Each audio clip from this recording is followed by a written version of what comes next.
Guru Kripa Kevalam. Namaste and welcome everyone to Satsang today. Sadguru Shri Muji Baba Ki Jai. Yeah.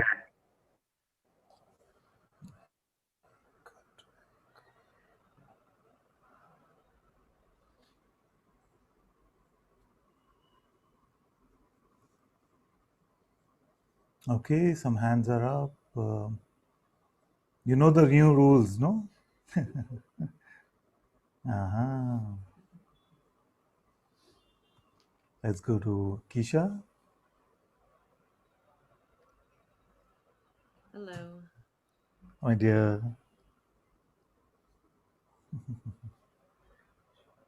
Is the audio okay?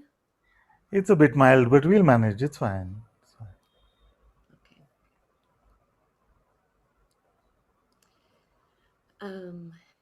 I haven't talked to you face to face in a while, so I wanted to come up today. Good.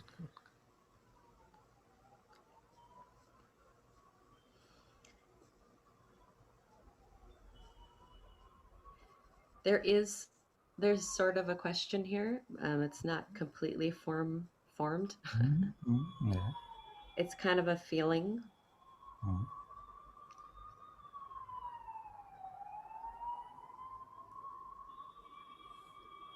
Um,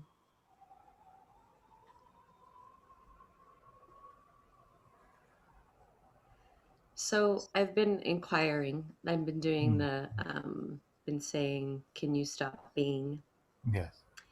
And can I be unaware? And Mm. those have just been really helpful because it's not about right or wrong or where do I need to go next. It's just Yes. simple like that. Yes. And that's been really nice. And then just organically, there's been a question that comes up whenever there's a thought. Instead of referring to myself as I, it's consciousness. Mm. 1 second. Let me mute everyone. Sure.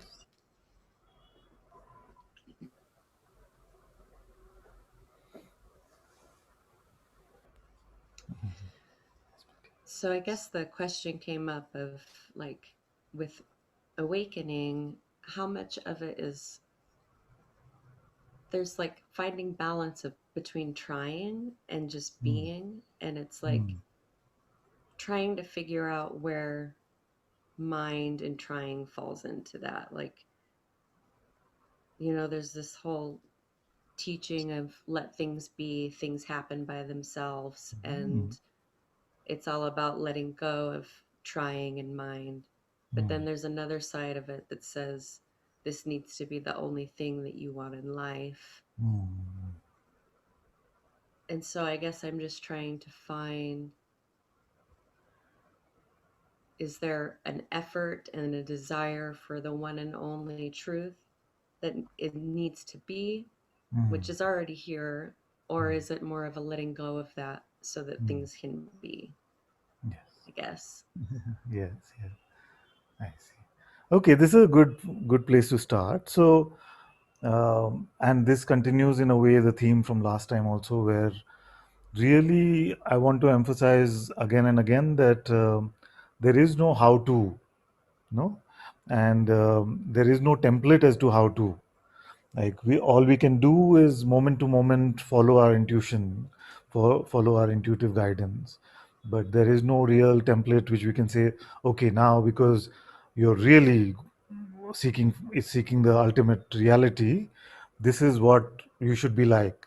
And because the problem with that instruction would be what? The problem with that instruction would be that it is still emphasizing the false identity to be your reality and then re-emphasizing that every time while seeming to motivate or to push us into the greater reality. You see, so if I was to say that, okay, this is what you must do now that you are a spiritual seeker, then that will still contain the protagonist of you as somebody, as an individual who now has a way to behave or to live now as a spiritual seeker, and every time you reinforce that, saying that this is what I'm meant to do now, it can reinforce the identity, you see. And that is why even when you speak to masters, the instructions can seem very contradictory, because like Guruji very beautifully said one time, he's not answering the question really, he's just answering the questioner. And what that means is that what conditioned them, that may be apparent at that point, you see, that position has to be discarded one way or the other. And um, and that is what the masters do. So if the masters notice that you maybe have a particular condition which is like this, they will try to plug that out by saying something. If the condition is the opposite, they may try to plug that out by saying the opposite of what they would have said otherwise. And that is why this is a common complaint amongst most spiritual seekers, saying that why can't my master just tell me and then just not contradict that ever in terms of what I'm supposed to do. You see, but it just can't happen that way. Just because the mind can so easily take positions either way, the words that are used to disinfect you from those positions also can then be either way. You see, but then what then happens is that we come to a point where we don't need to communicate in that way, you see, because you're mostly able to see through most of the positions and the shapes that the mind is trying to create, you see. So even in hearing this, there's a subtle shape. Something went in my eye, I'm sorry. So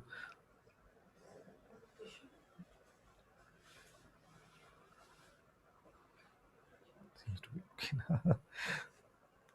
you see. So So depending on where that speck of dust is, you see, that is the that is where you have to blow into and blow it out. No? So so it cannot be a standard cookie cutter sort of response. And that I completely understand the frustration that comes along with hearing something like that, because it just feels like, but then I'm lost. I go to a teacher so that he can guide me in terms of what to do. No, but the teacher sometimes says XX, sometimes he says YY, sometimes he says up, sometimes he says down. You see, so it can seem very confusing, and I don't really have a way. So, but that's how it is, because the teacher does not want you to get addicted to a newer set of lies, which are spiritual concepts. It is not like the principle of moving up is not what is being applied here. No? So we spoke about this, where you're willing to let go of an existing concept if you're given a better sounding concept, and especially if the benefits sound great. But this kind of satsang is more difficult, because here nothing is on offer. You see, so what can I really do? You see, will I find the truth? You see, so and even when the conclusive answers are there, soon they will neutralize each other, and that seems to be a disadvantage or a frustration. But actually, it's a great help, because we learn how to not rely on conceptual knowledge, and we allow this life, which is central.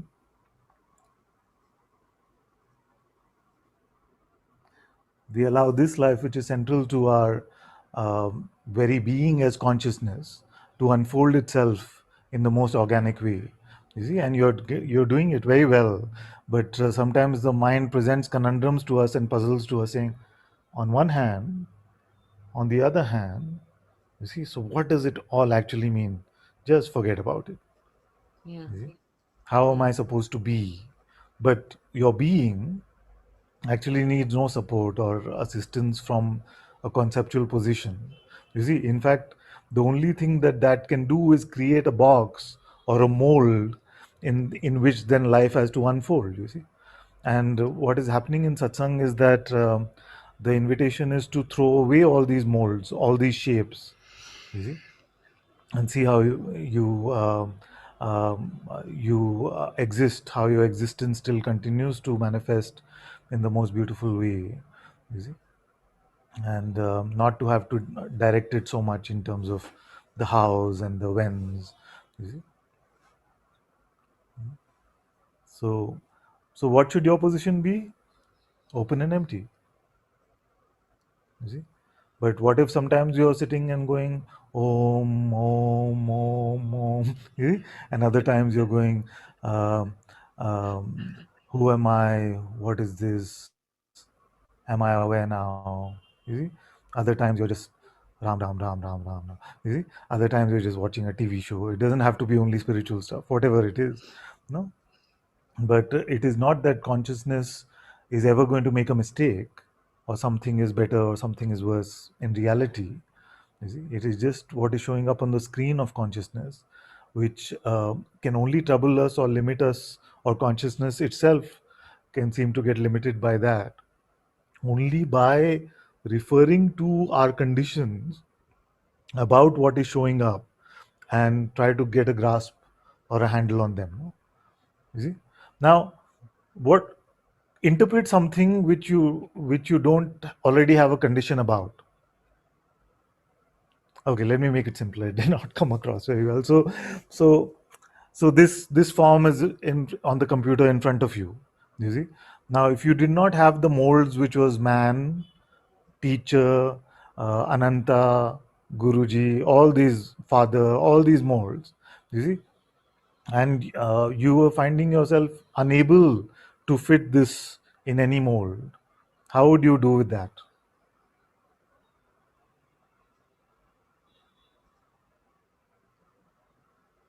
I wouldn't. I mean, there would be nothing to say about it. It would just be like if there Yes, was no thought or idea about you or about form. yes. So, like I call it pure perception. The pure perception will still continue, but it is empty of the limitations or the shapes or the molds from the mind saying, "This is a man. He's my master. He's telling me something." You see, all that we are empty of that, and that is a great lesson about life. You see, because life is just unfolding in the most beautiful way. Our conditions, which are our how to's and when to's and well done or badly done, all of those conditions actually just get in the way. They just limit our natural existence, our organic being. You see? So that's why I hope now we can meet at this point where really we can see through at a layer, you see, which is deeper than the context of the question itself. You see, because we are now looking at the subtext itself, which is about the how tos and feeling helpless if I don't know how to deal with the situation. You see, and questioning the idea of not knowing how to is worse than knowing how to. You see, maybe not knowing how to is better. We don't even know that. You see, I hope all of you are with me, and the new ones may be struggling a bit, but I'm happy to talk to you as well. But this is important to say. Otherwise, what will happen is that we will seem to resolve everything at a micro level, no? At a micro level, one problem at a time.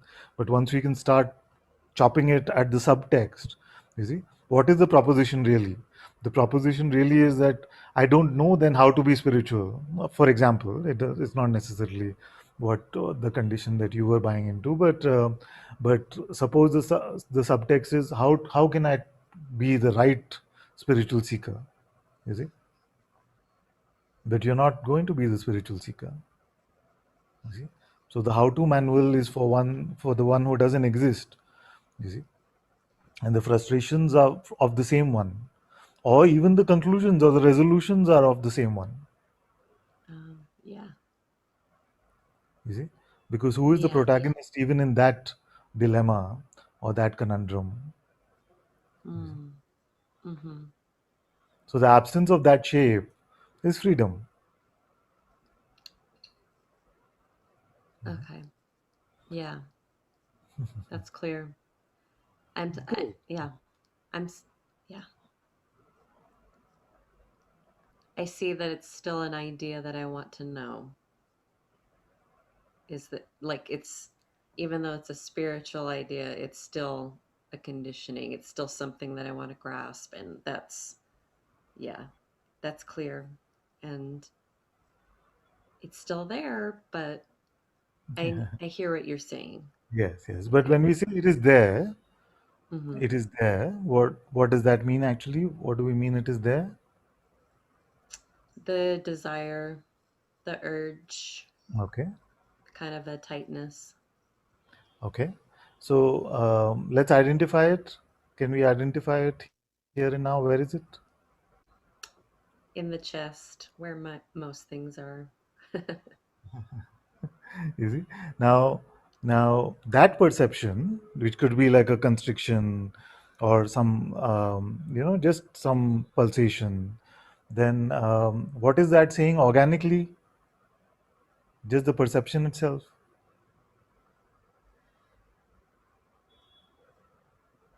Just is.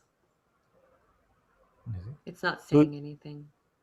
that's very good. So if you just look at that, you see, and not like we don't have to fixate our attention on it or make a practice out of it, but if you just look at that and don't succumb to the need to conclude, you see, then you will meet at a point where you will identify all the need to know, all the need to grasp, which is actually like a need to limit ourselves, or a need to attack ourselves, or a need to really suffer, which we actually, the mind convinces us that this actually is going to help us.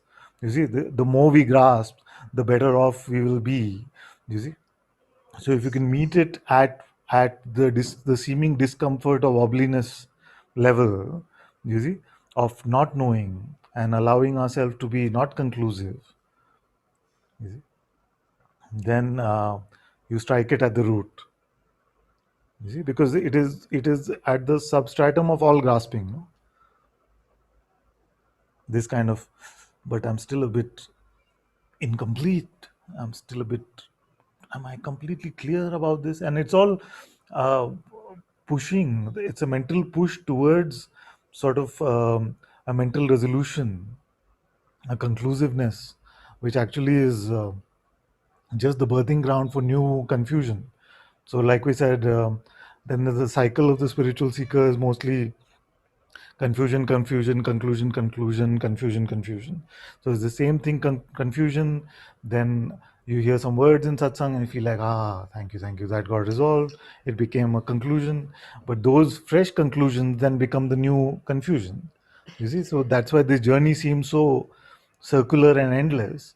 And most of us have been on this for so long in this sort of merry-go-round way, where we feel like, oh, this is my final question.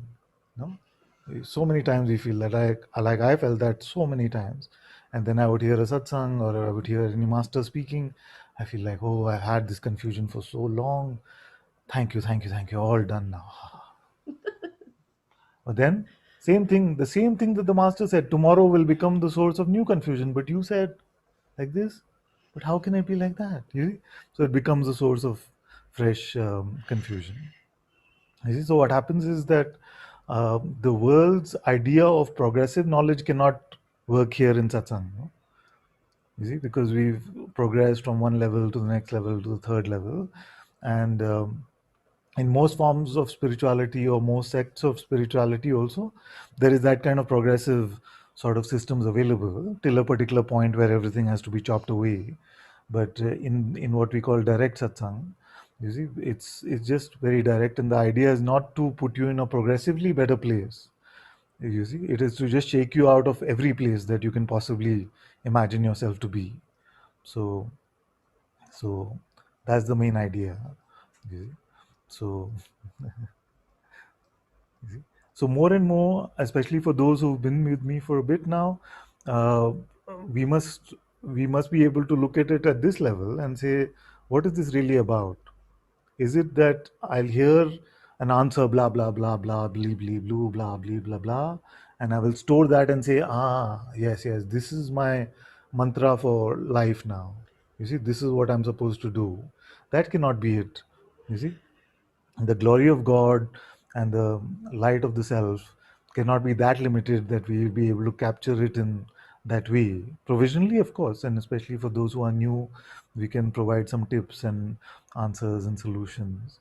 You see, but ultimately we must just come to a point where we are not afraid to meet our own nakedness in a full and open and innocent way.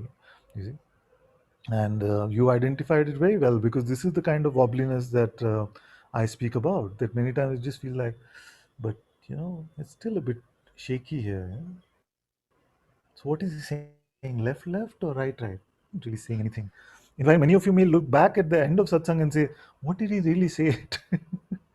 You- so, so I can understand that predicament, but that's the whole feeling. If you feel like at the end of satsang you didn't really understand much, but hopefully you felt like you had a bath on the inside, then that is good enough. And the second one is also my problem, nothing to do with any of you. So this is for me to do, not for any of you to feel like, oh, I don't feel so good today, maybe I didn't pay enough attention. It's not talking about any of that stuff. So it's just like this. So don't meet me at a level where answers, you see, define so much now. You see, it is the essence of your pure being, which we are now cleaning up fully, so that you can fully shine in this unobstructed way, instead of giving you fresh dust. Maybe we are not replacing dust with glitter or something. So that can be the spiritual idea, no? That I had this worldly dust, now I'm going to be full of spiritual glitter or something, but that is not it. So, because at your core, at your center, at your very essence is the purest light of the universe. In fact, it is the light in which the whole world is perceived. You see? So no words can amplify that. So at best, the delusion that is created by words is then negated by words. It's like poison cutting poison.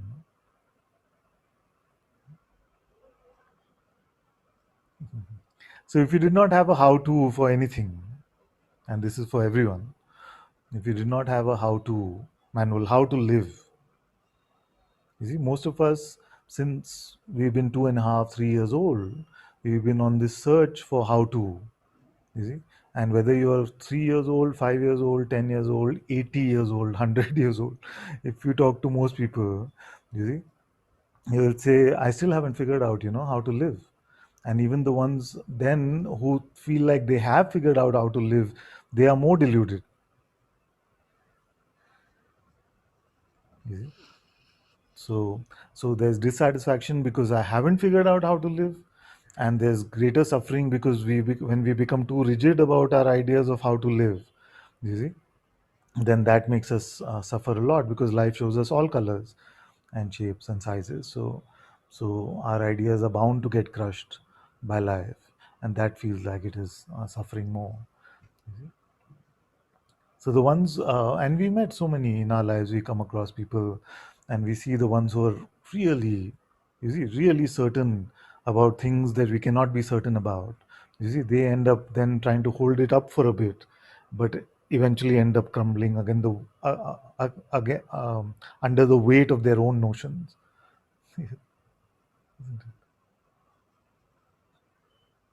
You see, so as a spiritual guide, and some of you call me father and things, so I would never give my children any more burden. You see, the provisional concepts that are here in satsang are just so that they can do a cleanup job of what is there.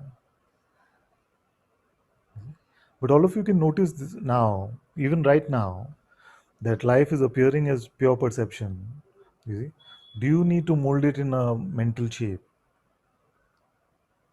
No. You see, and when we are not able to mold it in a mental shape, sometimes this feeling of wobbliness comes, and it is good to meet it empty. You see, good to recognize that yes, it is natural for it to come. If it doesn't come, no worries, but for many it will come. You see, and it's fine. You see, and it sort of is a habit. It is the instigator of the habit to make meaning, conceptual meaning, about what is showing up. You see, and Once we see it for what it is, then we can meet it at that level and together discard this. So I'm just showing you that it is. Sorry, I'm just going rambling on and on, but it's a good start to satsang. I'm just showing you how much of a supreme possibility it is to live open and empty, you see, without needing to grasp on to any way of living or any how to of life. You see.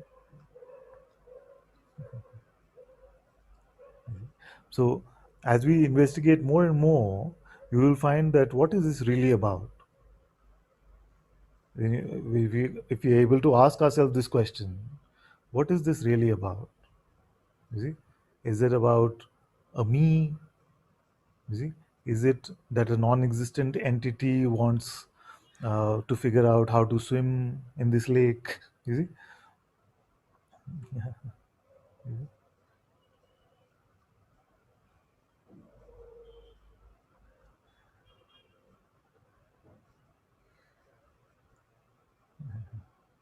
it's not possible.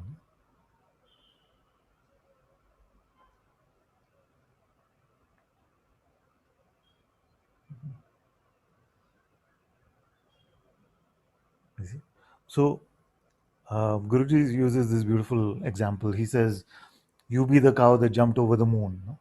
You be the cow that jumped over the moon." But in our trying, we cannot do it. You see, can anyone try and jump over the moon? Like I'm going to take a really long run up, and I'm going to come like from 100 meters running, really long run up, and then really just take off and jump over the moon. You see, so in our trying, we cannot do it. Then the mind says, okay, now let me try the opposite approach. Let me not try at all. You see, I'm just going to sit here. If the moon wants to come under me, then it can come, and you see, it's done with this. You see, but that is also trying without trying. No? Like we are trying to do it by not trying. That is still trying. So, we cannot fool our way out of this. You see, so either position that we take, we cannot jump. You see, but the when we are absent of any position, you see, we are already much beyond the moon. I know I'm taking the metaphor really far, but we are much beyond the leap. You see, but we cannot do it in our trying, and we cannot do it in our not trying. You see, and it is the intellect which has these opposites. So, as I keep reiterating, we have to let go of both ends of the intellect. You see, both ends of the intellect, because all the positions that it can propose that you take belong to somebody who doesn't exist.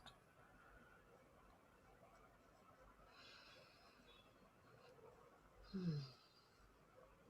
Yeah.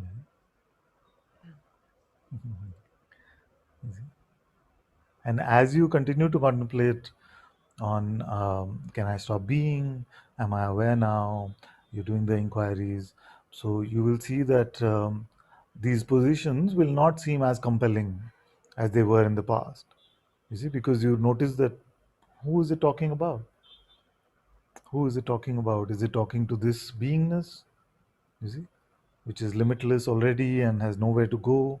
In fact, everything appears within itself. Or is it talking to that which is aware even of being? You see, it cannot apply to any of those. You see? So, the mind's non-existent problems or propositions of problems for the one that doesn't exist will no longer seem as compelling now.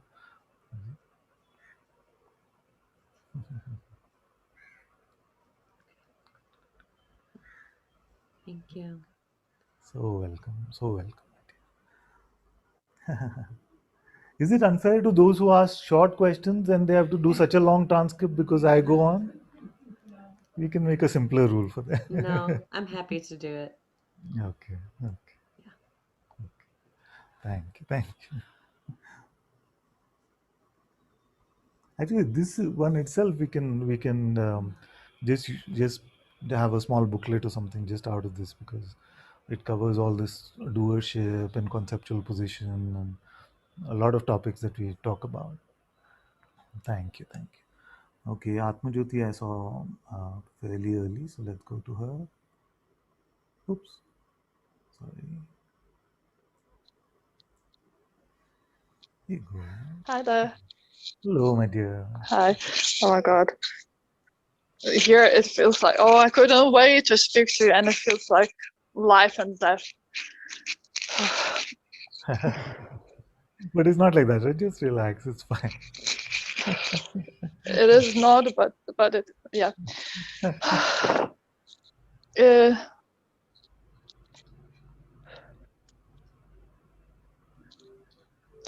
I don't know, like sometimes like I'm not very good at expressing sometimes my thoughts or deepest like feelings or something, but I hope you know where this question is coming from. Mhm.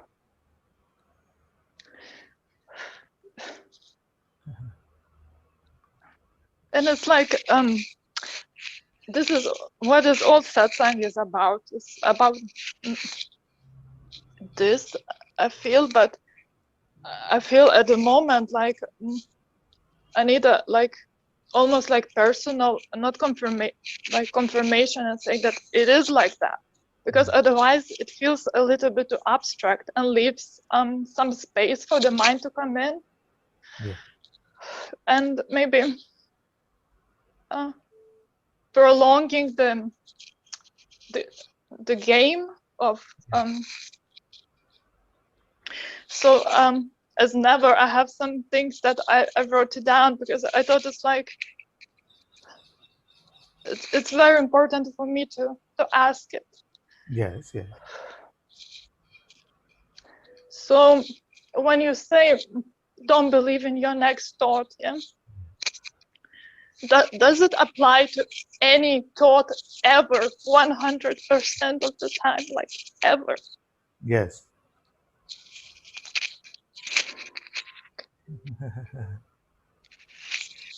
You want me to share more about that, or I, I can just take a moment and share a little more about that. So, that question is actually very relevant, and I used to get it a lot more. I haven't got it for a few years, so I'm glad that somebody's asked because I'm sure this kind of doubt comes. No? But what about this kind of thought? What about something I have to do? You see, all of these kind of questions can come. You see, but let's really look at it. What is a thought? You see, thought is what? It's a set of words or a message, you see, which seems to convey or proposes to convey something about what is, isn't it? It is making a proposal that this is how something is, you see. And based on that proposal, sometimes the thoughts can be about what should be, what needs to be done. You see. But the core proposal always is that it's a conclusion about what is. You see.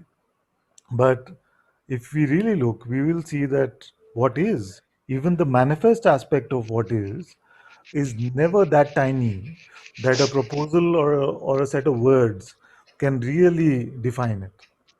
You see? So a thought is a proposal of reality, you see, whereas reality is too broad to be contained in that proposal. You see? Therefore, even the words of satsang we cannot hold on to. You see, that's why I keep saying that they are provisional. Sometimes I say they are nonsense. Sometimes I say throw them away. You see, because that if we end up making those words as some true representations of what is, then life will show us that even that is not true. You see, so what happens, and why I want to say yes is because you may say, for example, that but if the thought goes the coconut is green, you see, what's so wrong with that? Why should I not believe that? The coconut looks green. Now, the thing with that is that firstly, we cannot really trust our perceptions to that level. Like, firstly, but secondly, usually doesn't stay at the coconut is green. So, if I was to make that distinction and say, okay, if it is just a description of pure phenomenal appearance, then those we can take to be real. But why do we need to do that? We have the phenomenal appearance then apparent already, no? We don't need a thought to confirm that. You see? And secondly, as soon as we say coconut is green, the follow up is going to be, oh, I don't like green coconut, or I love green coconut. And the introduction of the false protagonist, the ego, is very, very quick. You see? So, so in our ability to decipher pure perception, you see, and say, ah, this is black, this is white, this is green, why do we need to do that? We're already perceiving it, no? Eh? Do we need to know to drink from a glass of water? Do we need to know this is glass, this is called glass, this is called water? You see, all of that? No. You see, just naturally, just like a child can drink from its mother's breast. There's no, it doesn't know this is milk, this is what I'm supposed to do. You see, it can still function very naturally. And I take so many examples of birds and all of creation which moves so beautifully. Even right now, millions of functions functioning, you see, in our one body, which don't need conceptual understanding. You see, so letting go of concepts which cannot truly represent what is the letting go of ignorance.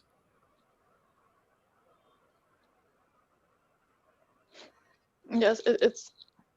I've been feeling like that, like that this not believing in a thought became like more frequent and more like gone deeper. But still, there is like such a like, this is a bit too much. But I understand that this is just the thought or the that Yes, it's belief that someone believes in it, and it's yes, fine. I'm actually very grateful for it to happen because it reveals itself more this way. I feel like yes. so. Yeah. Like even this moment or this question that just passed through is a very good example, no? Because initially when you started speaking there might have been a thought saying I'm going to say this, but as you went along the conversation was happening, the words were coming out of the mouth, but you did not need to think about it to speak those words. Just like here in satsang, I don't need to think about it to speak these words. You see, they're just unfolding, just like, and I keep saying, just like I'm hearing words coming from that mouth, I'm hearing words coming from this mouth. It feels true, very true. Um, there is another another thing as well. Um, I don't know why it feels like I don't know. I need to hear the confirmation that it's okay, that it's fine to, but to be not as something in it, but that this conceptual emptiness. It's fine to be like this. That it's fine to Yes. because I don't know. Okay, good, good. This is a very nice question also. So the first question is, can we let go of all thoughts? Yes. The second question is, will I be all right or will it be fine if I'm conceptually empty? You see? And every moment that we've tried that or had that experience, you see, it's been completely fine. You see? We notice that life doesn't need this sort of conceptual intervention. All the functioning which is natural continues to unfold. You see, the masters again are speaking from a conceptually empty place because, but they seem to say a lot of words. You see, so communication can happen. The bodily functioning is happening. There is nothing that really stops except our ability to beat ourselves up and the So ability. even let's say this not to take shape or stay open and empty is something that is after that arises after in me as Yes. not nothing. No, I don't know how Yes, yes. to So it's like if we have a habit which is a particular condition, so the habit is that our hand keeps going up, it keeps going up like that, then the opposite has to come. So the hand comes to keep it down. That is the only point of spiritual instruction. You see, to remain open and empty is not something that you have to do forever, especially, you know. Only if the habit is, oh, I have to pick something up. You see? Then somebody has to remind you, no, no, remain open and empty. You're fine. You're fine. Just like this conversation, you're fine. You see, you're going to be fine. And then you try it and you see in the moment you're just fine. See, nobody has had a problem when they're open and empty. It's only before and after. No? You see, it's only before and after when we can try to put that into some sort of a narrative and try to make it sort of either beneficial or not beneficial for a me. That is when it can become problematic. But at some point, it's as well, you can let go of this as well, Of right? course, you must. You You must. must, okay. But but maybe it's a good idea if there's a living master just to check with him, because many times the mind wants to shoot the sheepdog, as Guruji says first. No? Yes. Sorry, there's quite a few. And there is another one, like, let's say, if I find myself in some kind of situation or in some kind of a state where um, a mind, or I am presenting myself as, I wouldn't want to say as a person or something, and maybe is it okay to not, how to say, leave this as well, and not try to resolve something, just completely like I'm out of it, like this, watching from far Yeah, and finding myself in far more in this far rather than in this, that's so-called personal, but still it's something like, you see, you have to look at it, maybe you have to change something or improve, you know. yeah. And it's like, I don't believe it, but I just need to double check with you. Yes, it's good. This is also a very important question. So what can happen is that we are in a particular situation, you see, then all the different instructions can keep coming at us, no? So one is like, just let go, you see, and that can seem like, okay, I have to be a bit detached from the whole thing. Then another instruction can come and say, look at this, but what is it? You see, am I supposed to let go or am I supposed to look at? It can seem again very confusing.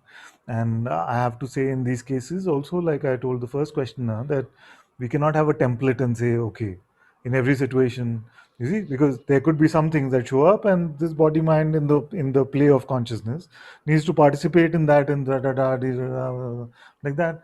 In other situations, the body mind just needs to run away from that situation. You see, so as long as we're referring to ourselves as that body mind, you see, all that variety of play needs to happen. And as we are no longer associating ourselves as that, then we realize that as we are conceptually open and empty, you see, whatever movement needs to happen from the expression, it is happening anyway. It feels from here that it's like it's happening anyway, like that I'm not so much, I don't know what am I saying words, I feel like it No, it's fine. doesn't So express. so the Ex guidance is just that it's like, the I don't know is very good. You see, I don't know is very good, and moment to moment you will be guided by your heart in terms of what needs to what guidance, what instruction needs to be followed. yes, thank you. And like the last thing, like I remember we spoke last time, and oh my god, me, the audacity even. You Huh? said maybe 4 or 5 times, um like offered me to leave all the spiritual concepts, but I Yeah. feel like maybe I wasn't not that ready. I don't know, I couldn't hear it. So I really sad with it, and because it Very. left like very bitter taste in my mouth. Yeah. And so if its offer still stands with the spiritual concepts, I just would like to leave all of it, Yeah. like all of the concepts, because I don't want it. I Very good. really don't. None of it. Very good. Very good. Of course, it still stands. Always stands.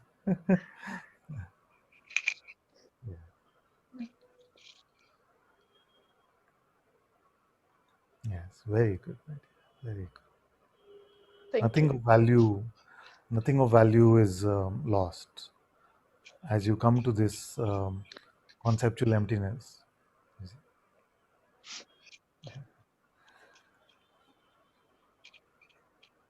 So welcome, so welcome. Thank you. Very good. Very good.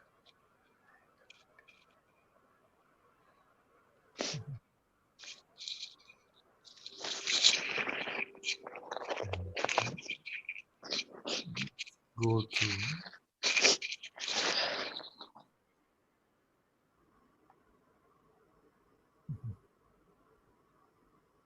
let's go to Zoki. Recording in progress. Okay.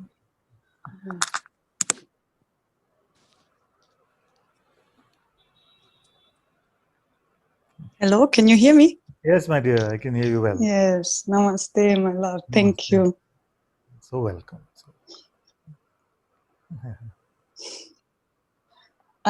I have written down my question because my English is not so good, Okay. and I try to read now. Okay. Yes, yes. Take your time. Okay. Don't worry. Yes, Don't. my love. Yes. This question is about time and perceiving the time. Yeah. So I am perceiving now. Everything I perceive is always in this moment. Yes. And the concept of time is known, like time, like past, present, and future. But the experience is always now, only this now. Okay. But then I look outside, for example, and see different old buildings, or I read some ancient scripture, or look at past photograph. And this sense of past arises, but it's not experienced or proven. So how can I know that time passes? Or how can we really rely on stories or books or saints from the past if we haven't experienced it yet? So where does the so-called ancient buildings or scriptures then come from? Because I experience only always now. And if someone tells me something, it's from the past. Yeah. Or I see some old building or something like this, and someone says, yes, it's from the 14th century or very old, but maybe you can bring some light on this. Yes, it's very, very interesting contemplation. No? So, if this image in front of you,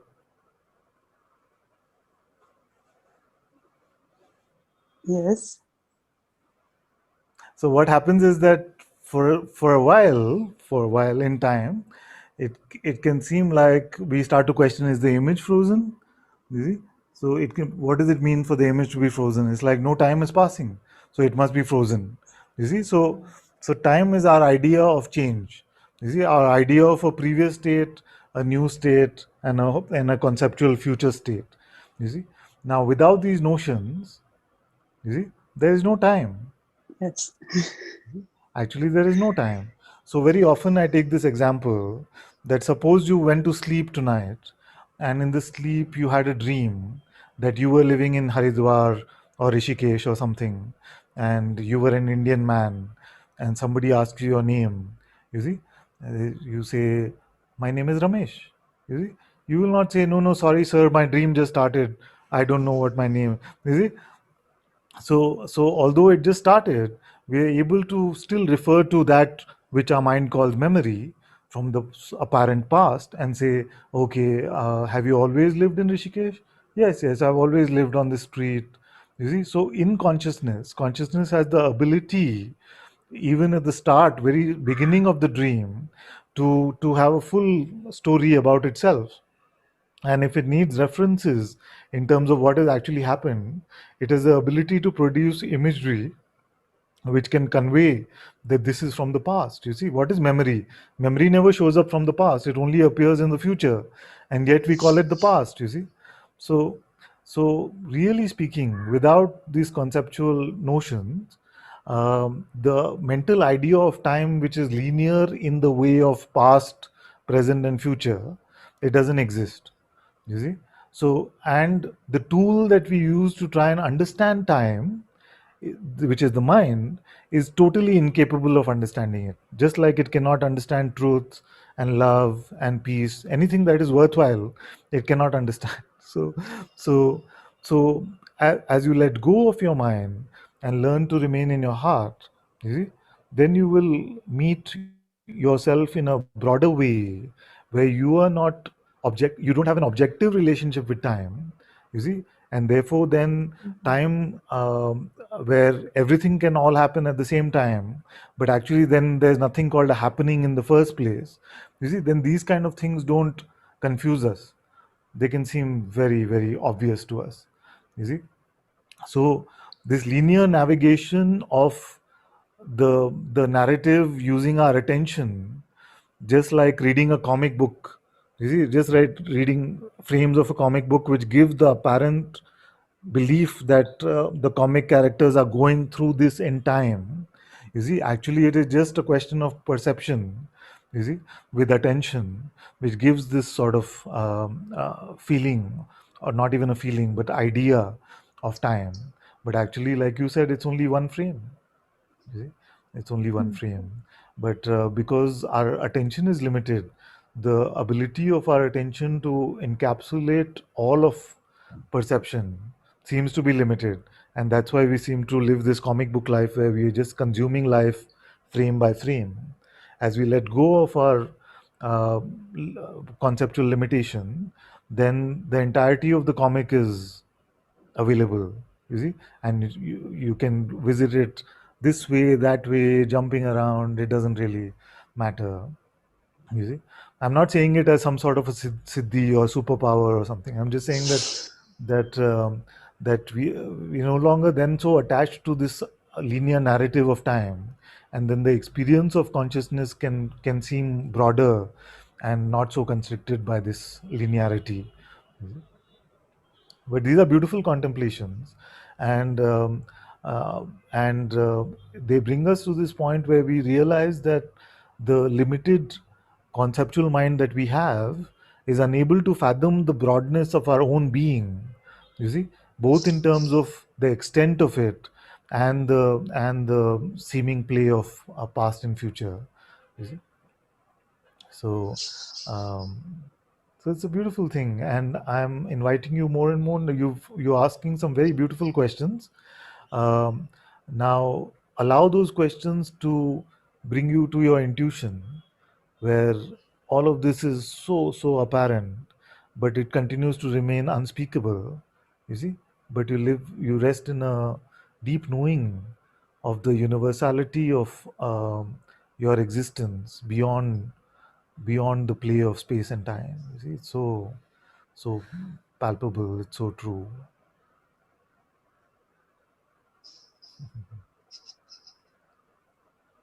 Yes, thank you. So how can you Thank say? you. Very welcome. Very welcome. How can you say that that monument was really constructed 500 years ago? We can't Yes. say. Our dream could have just started. You see, it could just be fresh.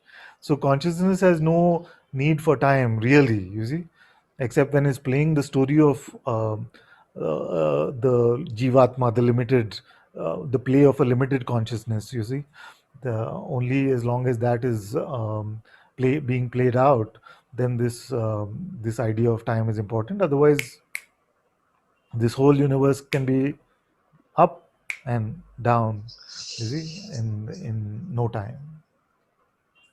Yes, yes, this is what is experienced here too, right? So I just um, just sometime when I go through an old city or street, and then just this comes up like, but who knows that this is really, it says like it's 1400, but I just experience it now, so it can be built right now, or it's just happening now. Yes, And yes. only now, this is what is experienced. So, yeah, but thank you Very good. so much for It's very the, good. thank And you. also bring it closer to home. You see, also bring the contemplation closer to home, which you're doing, I'm sure, because we don't need to just look at the monuments and ask that. We can look at these monuments also and ask. Yes. all the conditions that go along with that which we attach to the body mind, and see whether we can really be sure.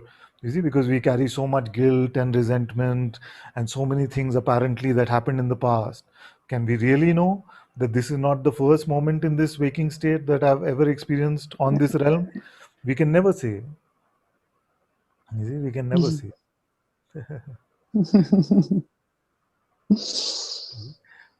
Then we are left so empty, so open, so innocent, just like an infant child.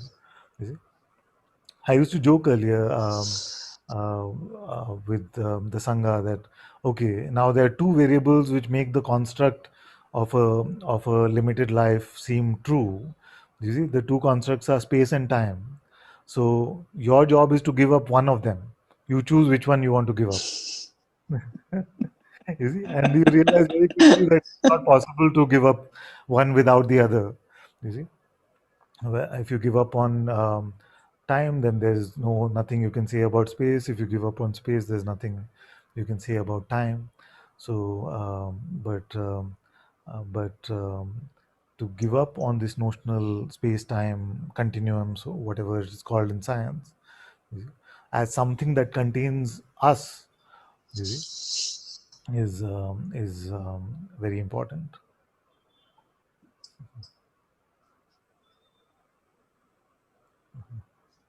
Thank you. So welcome. So welcome.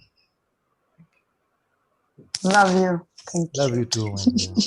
Thank you.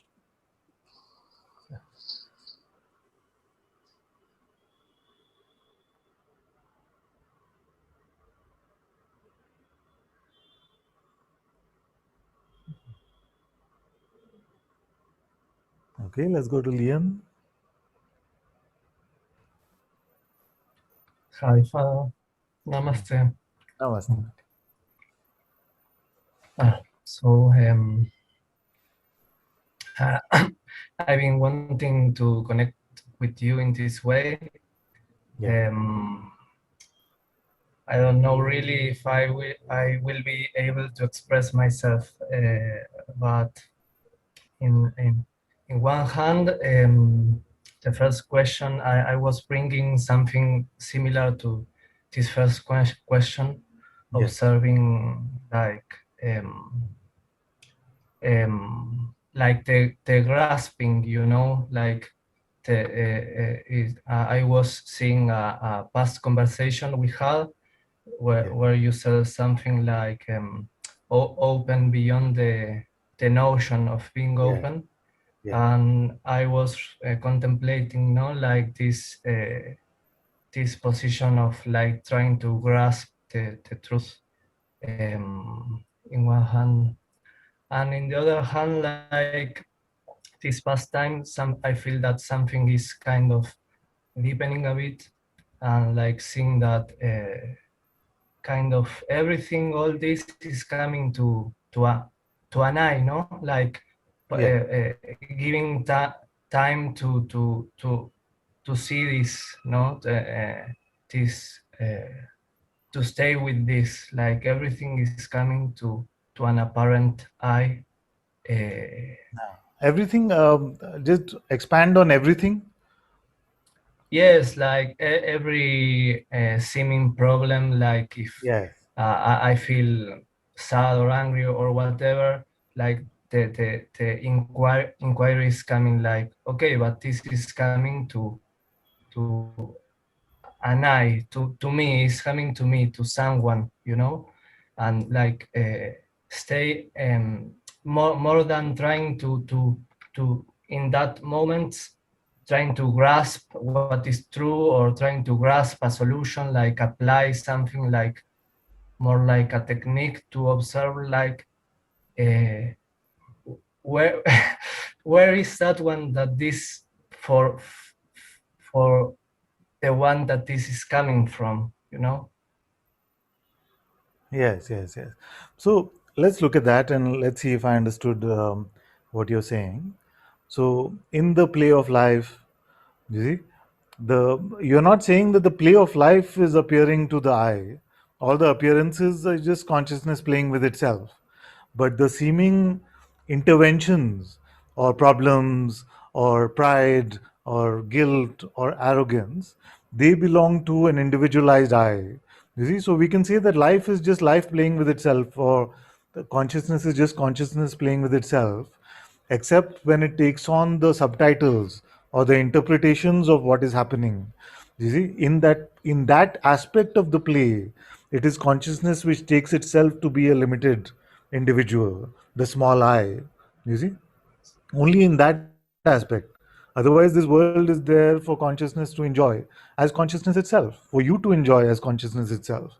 You see, but when you look at it through the lens of limited concepts, through the lens of ignorance, then you take yourself. So when we are looking through that lens, you see what is happening is, first we are taking the observer to be a limited entity, you see, which is never true. And then we are trying to find out what is appearing in our world of perception that can help this limited entity. What's in it for me, which I call the Mahamantra of the ego, you see, which is what's in it for me. So that is the only aspect of this play which seems to have the protagonist as the small I. You see, so as you're empty of that lens, uh, all is appearing to consciousness for consciousness. Yes. You see, was that your question, or was there something? Did I Yes, understand yes, correctly? Yeah. yes, exactly. It feels like um, that limited position. It's like always the I that can be inside a narrative. You know, it's always Yes. the I that it's combined with something, and you know, comes like a story that can be bought by consciousness. No? Yes. Yes. Narrative, once we are in the, when we take the narrative to be true, then we must be taking the personal I to be true. Yes. Like Guruji often says, who are you without your story? Yes. Yeah, but uh, maybe the thing is what I was trying to express, that in that moment where something feels like it's a seeming problem, it appears a narrative that seems to be Yeah. true, but Yeah. when the inquiry comes, the apparent one for whom that narrative is cannot be, it's not here, you know? Exactly. Exactly. Exactly.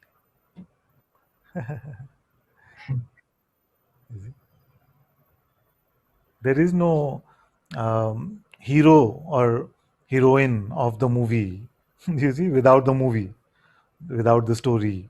There is no central character without the story.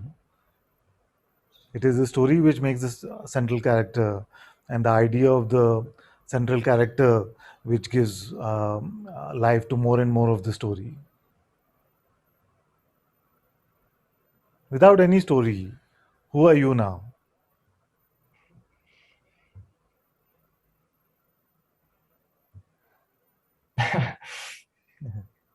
Yes. You see? Yeah, see.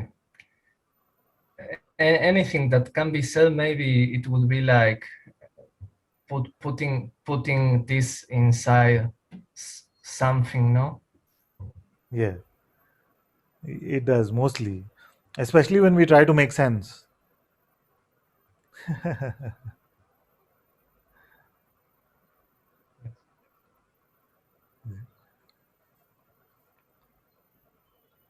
Very good, very good, very good. Thank Thank you. Thank you. I hope your class is going well. It started or no? The design thinking, was it? Yes, it actually is starting next week. Next week. Acha, Yeah, acha. Great. uh, we've been this month like preparing everything, and next week start like the live classes. Very good, very good. Very good, my dear. All, Thank you so much. thank you, my dear.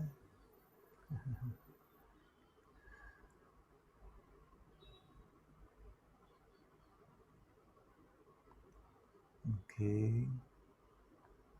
Let's go to Nupur because she had her hand up last week, but I wasn't able to go to her. So let's. She's been waiting the longest. Hello, Father. Hello, my dear. Are Thank you at? you. Where are you at? An airport or something?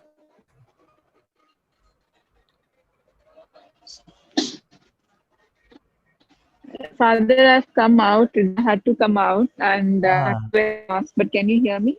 yes, yes, I can hear you. I can Yeah? hear you. Yes. Okay. Thank you, Father. I might have to wear the mask again, but yeah. It's fine. It's fine. Father, You can wear it. thank you. Father, there is this incessant thinking and fear-based thinking that's coming up more and more, and there's a recognition of it, but there is an inability to step out of it. And Okay. the story seems to be becoming like very important, even though I see it's the mind playing, but there is a sense of attachment to that. Okay. So let's take this as a live experiment. Suppose I'm the mind and I'm saying, okay, now you have to be very careful, otherwise this will happen to you. Um, you know, if you're not really, really careful now, you better stay out of trouble. You see, fearful. So the worst possible is going to happen. So all these messages coming. So how are you in it? All these messages are coming from the mind. Suppose that was the mind. When you say it's very difficult to step back from it, but how are you in it? I'm not in it, Father. Not in I it. can see them. Yeah. Yes. Then already you answered the question. So not so difficult then to step back from it, no? Because you can never step into it actually. What would stepping back from it look like?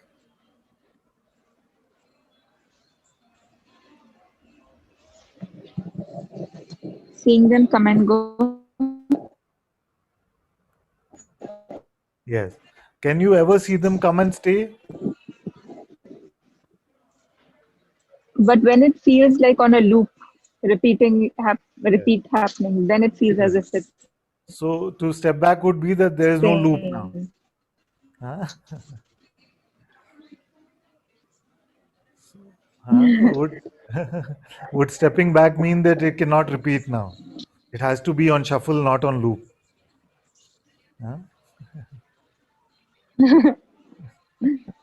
It doesn't matter, no?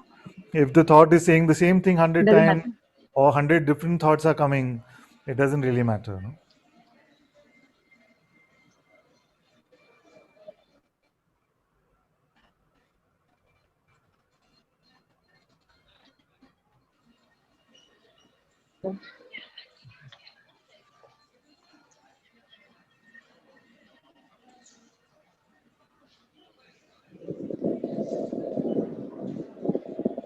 What to do with the thought which says that the thought itself should change?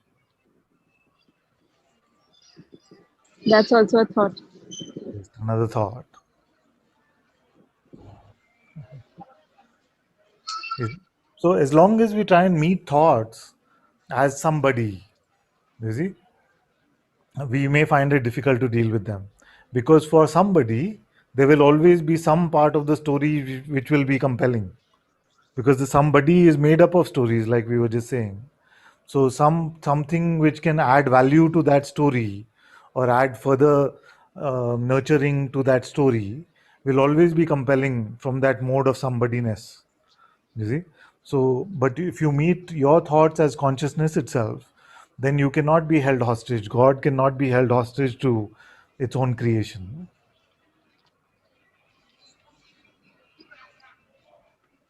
you see. So how to meet God? Uh-huh.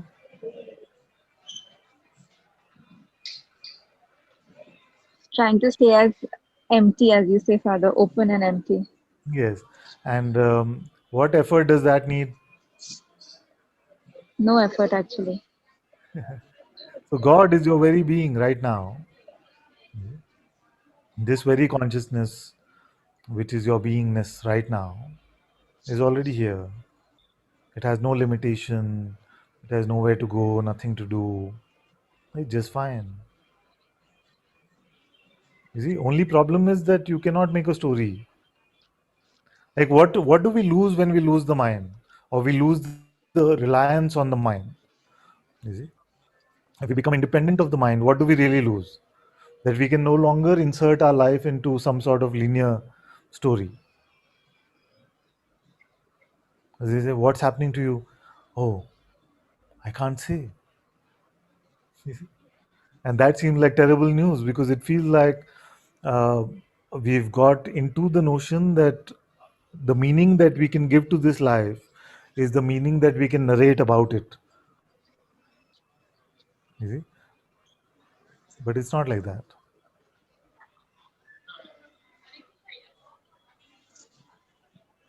Yes, Father. It's just that this was coming intensely, so I thought I'll just put it out Yes, and expose this. yes, that's good. And not something that I have observed happen often, but this is something I observe now. So Yes. the last few days, so and fear based as well. Very fear based.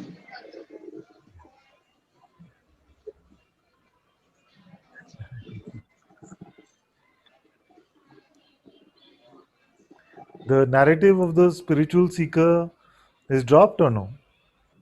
Yes, The narrative of progress, dropped. of remaining, That's still there, Father.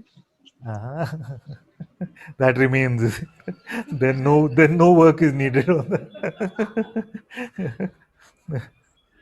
The remaining is remaining, or the idea that I have to remain is remaining.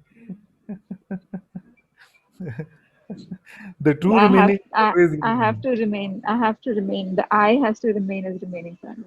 Maybe That the idea. eyes, maybe the small eye is remaining based on just that idea. Probably, yeah. And some fear can come because we can feel like, but this was my policeman, no? Without Yeah. this, I'll just go berserk. Like I'll just become so personal. Who will help me stay as the self? But who is the one that we are guarding?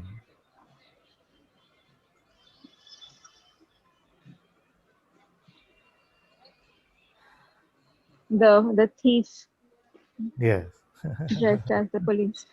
yes. Oh God, Father, it's all exposed at your feet. I just don't want to deal with it. I just want to let go. The best way to deal with it is to let go. Yes, Father.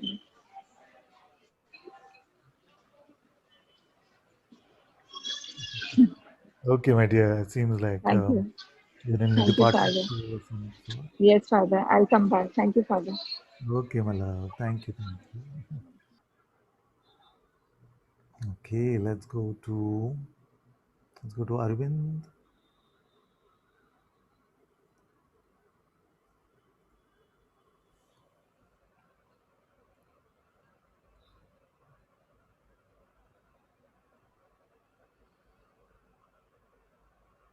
Yes, my dear, not able to speak. Acha. All right. Thank you. Welcome, welcome. Um, I have to thank you because I feel like the last couple of weeks have been very helpful for me. I feel like I'm in a better state of stability and feeling a lot more spacious and sometimes feel dissolution of thought and and sort of a connectedness with 360-degree connectedness with what's around me. Yes, So grateful for that because it's definitely a very serene place to be. yes. So so thank you. Welcome, welcome. Uh, I have something, I know you've spoken about this, so I have an instinct as to, perhaps what you'll say, but I'd still like to, kind of shove it out there and, Sure, sure. and hear your reaction. Mm-hmm. And which is around, basically the how and what, of interacting, with others, right? So certainly I feel good, right? As you said, you feel like you've got a bath from the inside, right? So it's a great self-indulgence, right? I mean, to use a term. Is it affecting, is it making me a better being in terms of how I'm, interacting with people around me? And also this other gnawing, feeling, because, we are, the most fortunate, in the sense that we have the luxury of, the time, to be able to, to give to ourselves. And, this is really the ultimate luxury. Yes, yes. But, what we're not doing or not doing for others who are not, who are particularly at this time or afflicted. And I just, I have this gnawing feeling as to, am I, you know, I mean, I guess, to put it very crudely, right? I mean, somebody might get their kicks out of, playing a sport, or, going shopping, or something which makes them, okay, gives a sense. And I'm feeling like I'm feeling very happy and serene. But am I doing anything for the world or the people around me? Is my, conduct improving? Yeah. Because I do have these flashes where, I do get irritated. I do, whatever it is, I do react. I'm sure I do cause, a certain pain to other people. And I say, okay, fine, maybe this is just the way it was meant to be. I didn't think about it. I just reacted. And I'm not, really giving all of myself that I could be for other people. I'm still very much centered on how do I, how do I, in some senses, feel more serene? Yeah. Right? How do I, all that? But again, is it back to I? Whereas if I'm really everything, right, then I should be feeling the pain of, the person with COVID who's next to me, or the person who can't get medicine. And, I'm not really doing candidly anything for that. I'm spending my time on trying to make myself more blissful. Yes. So I just, would just love your thoughts on this, please. Yes. Yes. Okay. So let's look at this. There are various ways we can enter into it. Let's see what shows up. Firstly, I want to say that we don't really know how to help another. We don't really know what is helpful to another. We can only follow our heart and say, this is what's arising from it, and hope that the Master's grace helps that one. So, but one thing we can fairly approximate pretty conclusively is to say that we can only give what we have. You see, so if our intention or our feeling in our heart, or we are drawn by some sort of seva to the world, trying to help the world, or even our neighbor in some way, we cannot at all hope to give them what we ourselves do not have. You see, and what is the world clamoring for? No matter what the circumstances may be, no matter what else may be happening, you see, they're clamoring for some peace. They're clamoring for some end of suffering. You see, to experience um, just not suffering is, I feel like, the foremost help that we can give to the world.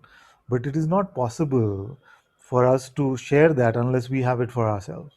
You see, so all the other things that we can give, money, like, we don't know what is going to happen with that. Will that actually be helpful for the one that we gave to? Anything that materially we can give to another, we don't know what direction that can take. You see, there are many examples of this. Like, in Rishikesh, we had one of our Sangha sisters who came from overseas, and there was this man who had no income. So she said, "Okay, I'm going to send him 20,000 a month or something like this." And what happened is that man started drinking and took to drugs and things. So the family was saying that it was much better before this money started coming in. So we can't say. And of course, others could have been helped much more because by getting that money. So we can't really predict. So what is it that we can help the world, um, independent of whatever else may be the byproducts of it or not? If we can bring some someone to the end of their suffering, that for me seems to be like a beautiful way to be of service in this world. You see, now this is not to say that I'm in opposition to every other form of seva and suffering. Like we've been trying to help the COVID patients and we've done some things there as well, but I'm saying that those have to be done with the surrender to master's grace and say, okay, may all this financial help, may all this physical help, may all of this go towards what is the most auspicious for the recipient of that. You see, but to bring one to the end of their suffering is probably the or possibly the highest help that we can do to another, we can give to another. But that is only possible when we have not experienced this kind of psychological suffering for ourselves. Firstly, like we cannot claim to lead another to it, without having the taste of it ourselves. So and everything else is transient. You see, everything else that we may give to others is there today but is gone tomorrow. This showing them the deathless reality of what they are is timeless. You see, is beyond this construct of space and time. So so if we are going to help the world, we have to start with ourselves. You see, if we are going to help others in this way, there's no way to do it without first um, tasting that for ourselves. You see, because if you say, okay, now I'm going to give you some advice, just start doing this, the first question that will come is, but have you tried it? Has this worked for you? What are the effects that you have found? You see, and in that way you become a living embodiment of that which you're sharing. Then it goes from being mere philosophy to actually being a digested truth that you're then an instrument of sharing. You see, so the greatest gift that you can give to the world is first come to the end of suffering for yourself, because what will happen is that will immediately help all those around you, because suffering is not really an individual experience.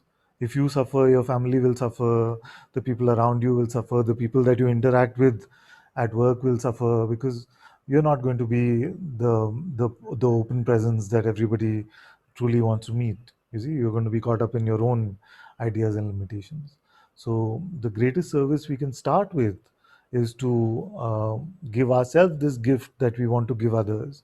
You see, and I wouldn't call that, like many times those in this kind of satsang are called selfish, no, but it's not the small s selfish. You see, they call it, they when they're putting you down, of course they're saying small s selfish, but actually I would say it's a very auspicious thing to use even this time where there's so much apparent suffering in the world, to use that as an opportunity to rid oneself of their suffering, to come to the recognition of their true nature, of that which is real about them, is the most auspicious gift you can give to yourself and to the world. Because then that shining light which has come to their true Buddha nature will also share that organically, you see, in everyone who comes in touch with your presence. So please don't feel guilty about it. I'm completely familiar with this kind of mind tactic, you see, because there were times where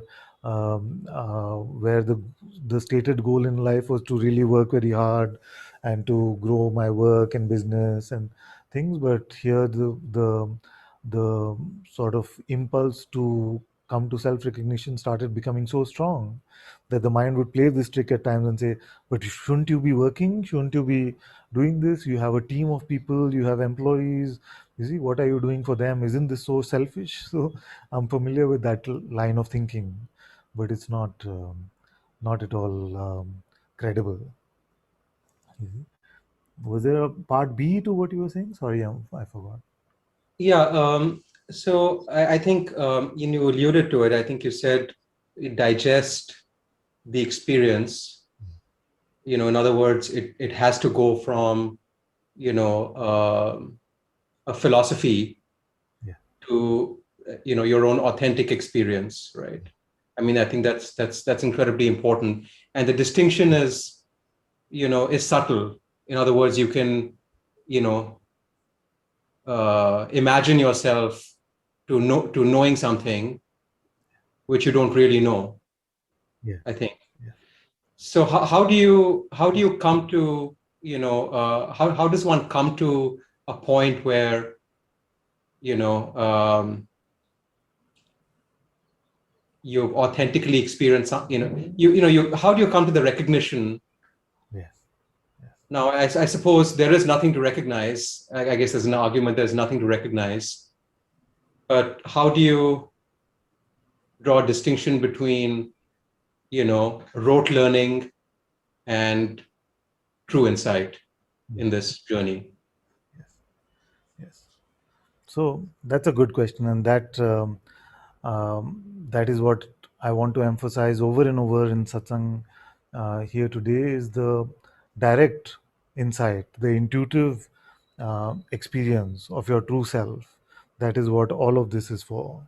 No? So, of course, the ability to have conceptual knowledge about this is with everyone. There is enough. You search Advaita Vedanta on the internet, or you search Zen, research any form of spirituality, and everything that you could possibly consume in forget one lifetime, and multiple lifetimes will show up for you.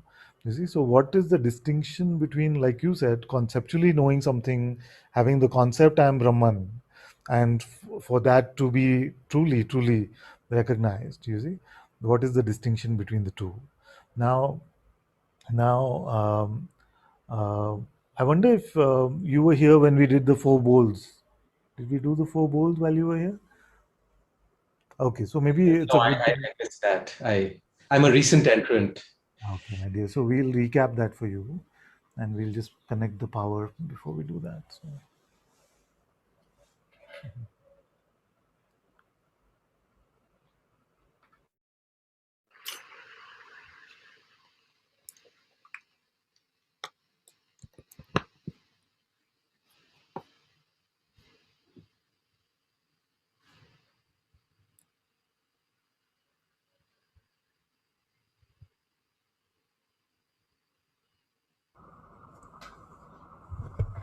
all right. Am I still audible?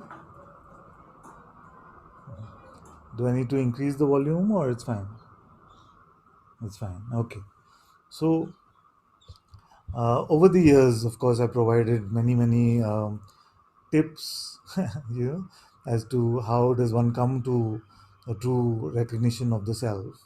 And in fact, we are going to start working on a project where we'll compile some of these tips and tactics in a way to share with everyone, so that it gives them like a contemplation booklet or something that we can use.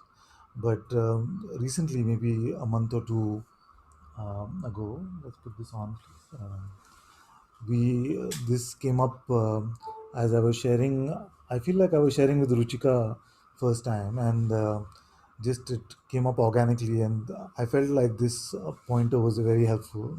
So, what we did is we said that uh, we are going to look at we are looking for true self knowledge. You see, we are looking for that which is true self knowledge, no? Atma Jnana. And sages like Bhagwan have very clearly told us that self knowledge is not something that you will gain or you will attain. It is in the absence of false knowledge, in the absence of ignorance, self knowledge is completely already apparent or available. You see? So, how is it that we can come to this seeing? How is it that we can come to this recognition of? And it's a strange conundrum because it's always there, and yet it is also a recognition. You see, it's never lost, and but it seems to be gained. You see, no, but not in reality. So So this sort of construct or thought experiment came here, which I feel like could be helpful to everyone. You see, so we're looking for self-knowledge, and the idea is to let go of all that is false knowledge. So, so all the knowledge that we have through our perceptions, you see, everything that we know because we perceive it to be that way, we can put it in the first bowl, you see. So this is the exercise of the four bowls. So every knowledge that we have attained or gained through perception, we can allow that to go in the first bowl. You see, like I'm sitting on a chair, there's a computer in front of me, all that we think we know as a result of perceiving, we can just keep that aside. You see? Now there's another set of knowledge that we have, which is not based on perception, but it is purely conceptual. You see, like conceptual knowledge is that it is the earth which revolves around the sun. It is, you see, it is, what are the other examples? So everything that we think we know, but we haven't actually perceived, you see, that we think we know. Huh? Who's been hearing? Okay, so that we'll work with that one for now, which is that we think that we think we know that it is the earth that goes around the sun, but actually in our perception we see that it is the sun that goes around the earth. So everything that we think we know conceptually, we put in the second bowl. You see, so first bowl, everything that we know through perception. Second bowl is everything that we know through concepts. In the third bowl, we put everything that we think we want. You see, although our desire is also perceived, but yet it's important to create a separate bowl for those, so that it can be kept aside. Our spiritual desire often gets the better of us. You see? So now, in which bowl did you go? Did you go in the bowl of perception? Did you go in the bowl of conceptual knowledge? Did you go in the bowl of desire? You see? Where did you go? What remains to go in the fourth bowl?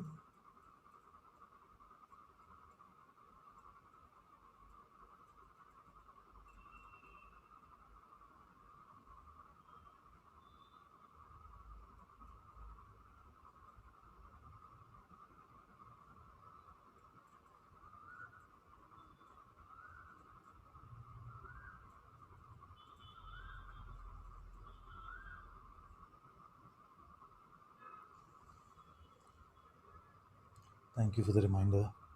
I was wondering what's happening.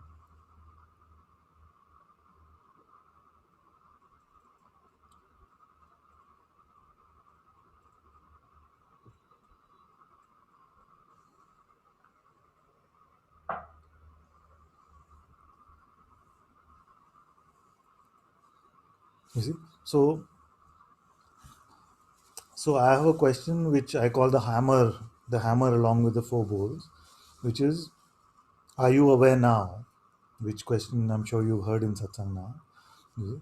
Now, the recognition of that awareness, in which bowl can it go?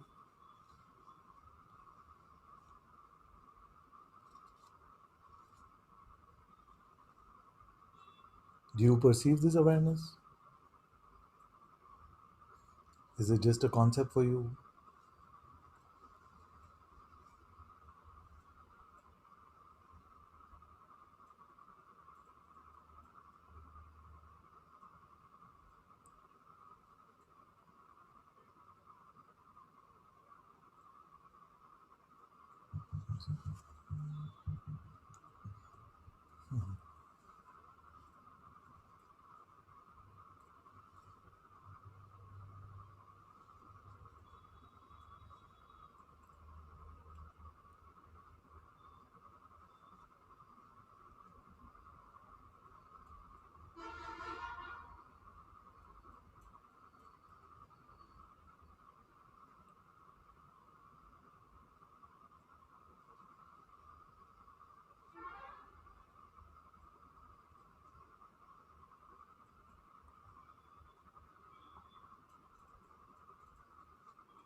And who is the one that is aware of this awareness?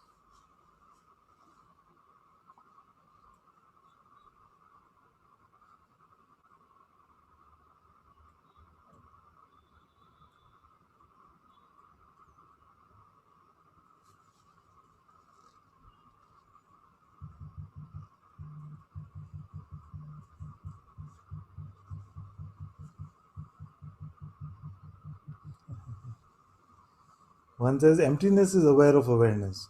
And is there a distinction between that emptiness and aware and awareness?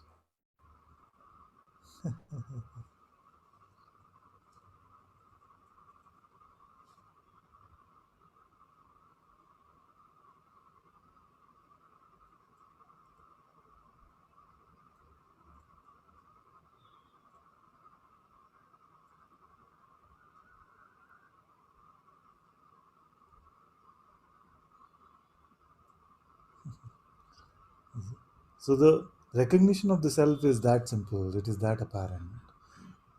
And mostly we trip up on the third goal, which is, okay, now what happens to me? How can I use this? How will my life change? Have I become enlightened?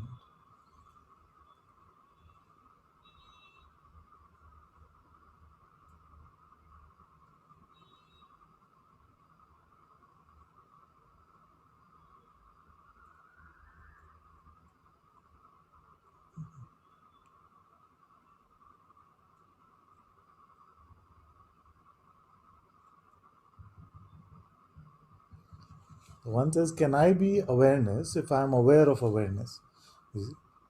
As what are you aware of awareness? Is awareness a power that you have? Is it a force that is available to you? Is it something that you own?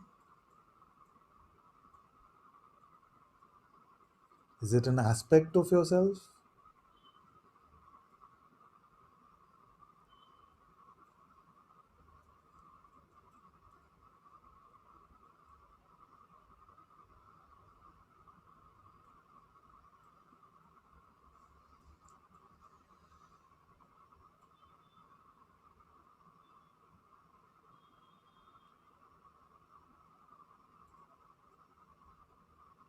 What is your relationship with this awareness?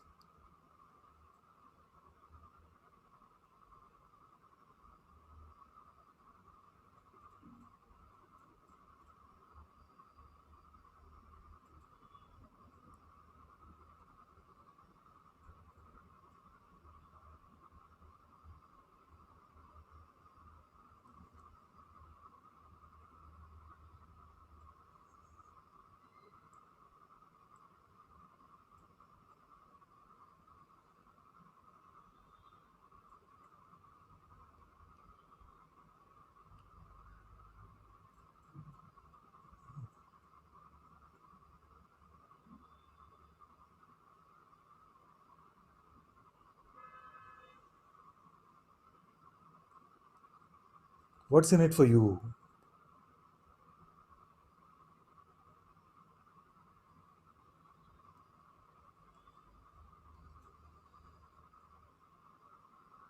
How do you want your life to change?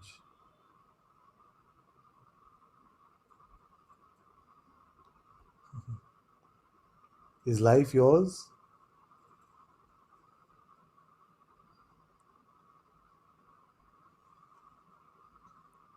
Is it?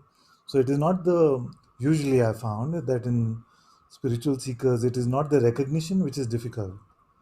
It is the selfishness which is more difficult to let go of. Is it? And it's a very subtle sort of selfishness. No?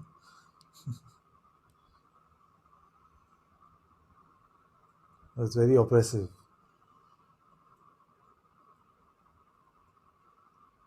Okay, now I had the recognition, I am this awareness. So now what?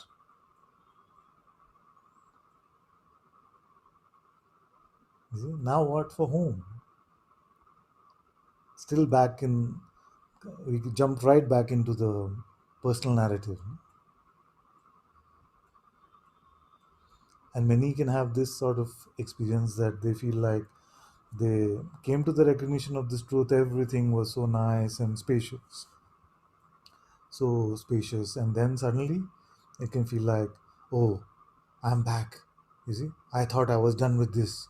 Why did this come back for me? You see, so if there's going to be personal ownership, then it's going to lead to personal struggle.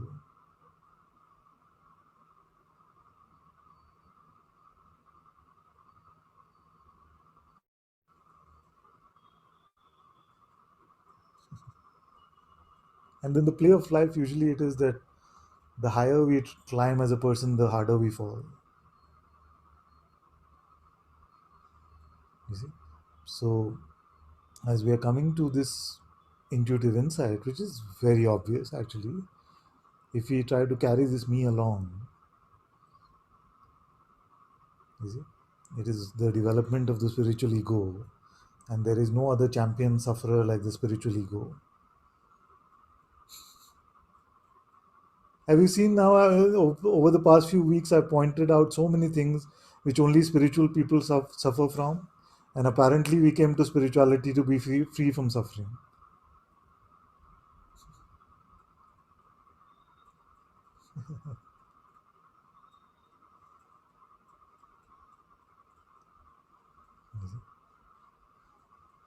So once we start owning our spiritual experiences individually, or our apparent spiritual progress individually,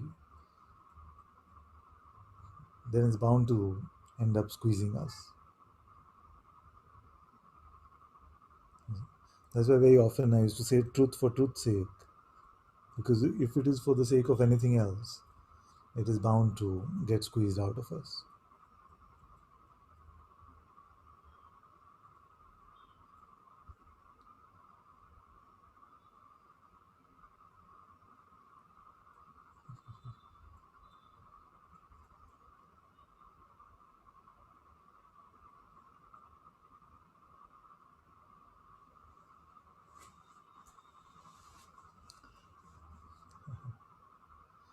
Then the questioner says, Father, the question, what do you know when you know nothing, takes me to a place more subtler than the question, am I aware? Does this happen in your case also? Kind of. How many cakes did the rainbow eat is good enough.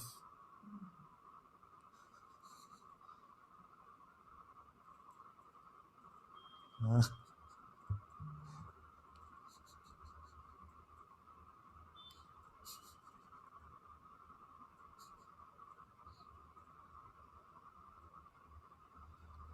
Anything that goes beyond the boundary of your intellect is enough.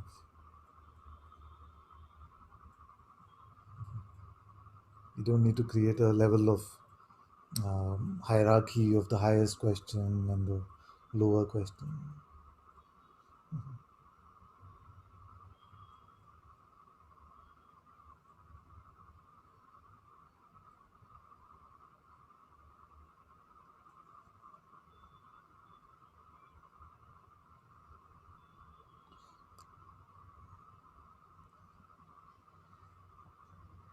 So this, okay, some hands are already up, but I just want to do a quick poll in the audience and say, so this that I'm talking about, the direct insight, you see, of yourself as awareness, does it feel fairly obvious now? It feels fairly apparent or no? Yes. You can raise your physical hands if it does.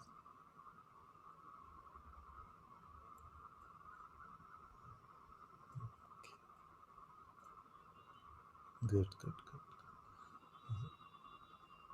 So this insight is fairly straightforward. You see. If you try to insert it in any sort of narrative, in any sort of selfish way, then it's going to become a burden. You see. And if you think that the worldly ego is a burden, then wait till you meet the spiritual one.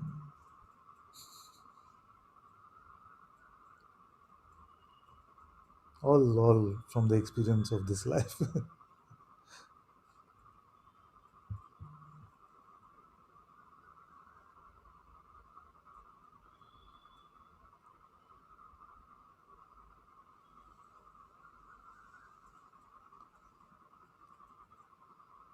If you can fill in the blanks, uh, now that I am finding myself, this should not happen in my life. You see, you're in trouble. Or now that I'm finding or have found myself, only this should happen in my life. If you can fill in either of those blanks, you're in trouble.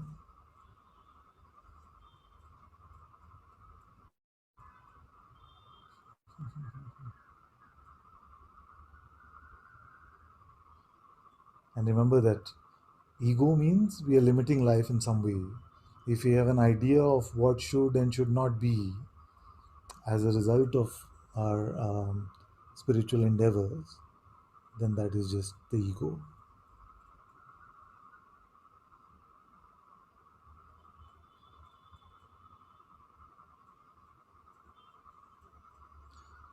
There was a question in the chat that I missed.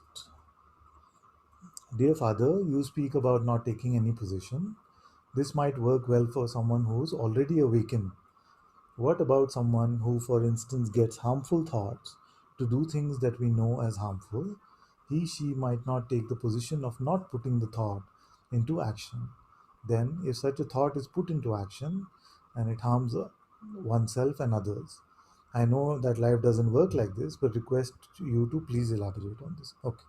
So, even if we accept the notion that thought causes action, thought leads to action, which is not really true. You see, both are caused by consciousness.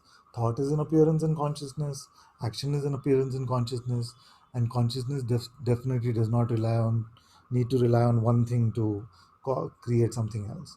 So, cause and effect is the same kind of mental narrative trying to make meaning or linearity out of something which is too broad to make linear. You see, so firstly, it is that cause it's not the way we think it is. Like we took an example earlier where we saw that this action, these words are coming, but there's no thought saying I should speak these words. You see, um, and whether it's this mouth or another mouth, it doesn't really matter. And it's the same for most of your actions. You will be able to very clearly see it. Your mind will still try to convince you that you did that particular thing only once you decided to execute a particular thought, but many times the action is the opposite or it doesn't happen. So we cannot conclusively say that thought leads to action, you see.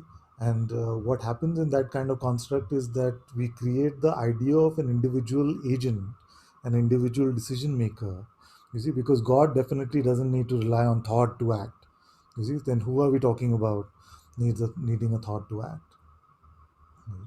And that is not our experience also. If we just experiment with it openly, we will find that many action happen without thoughts, many thoughts come which are not acted upon, you see. So firstly, there is that.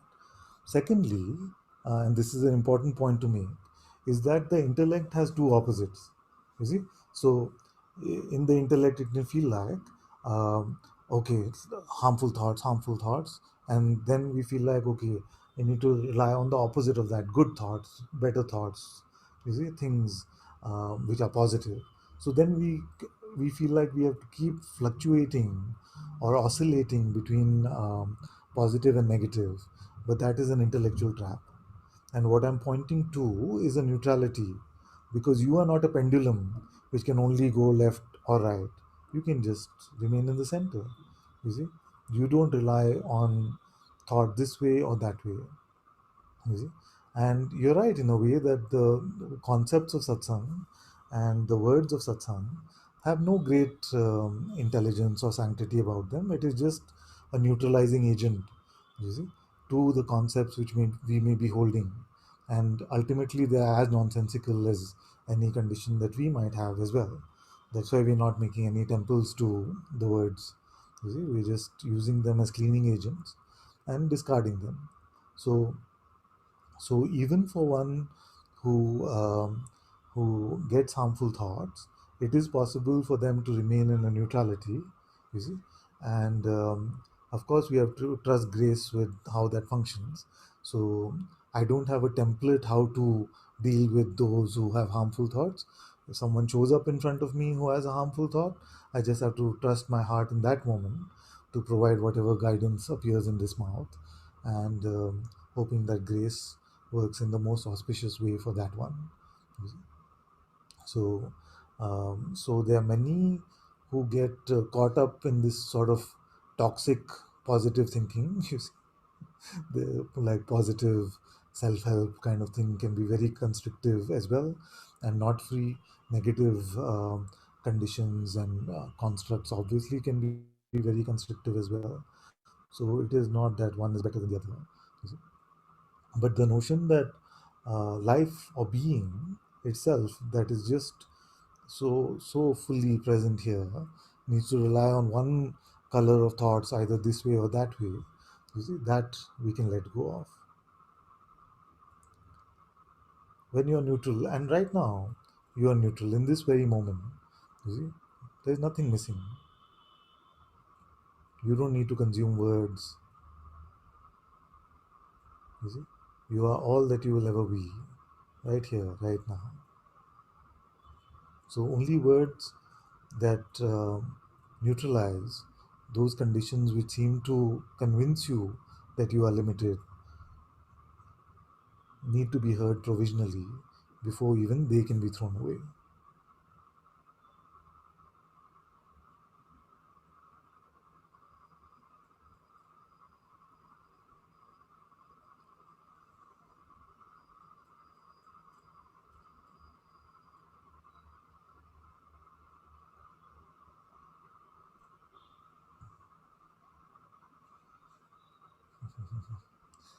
Okay,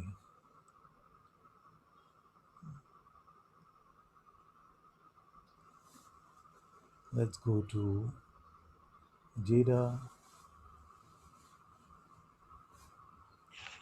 Hello, Father.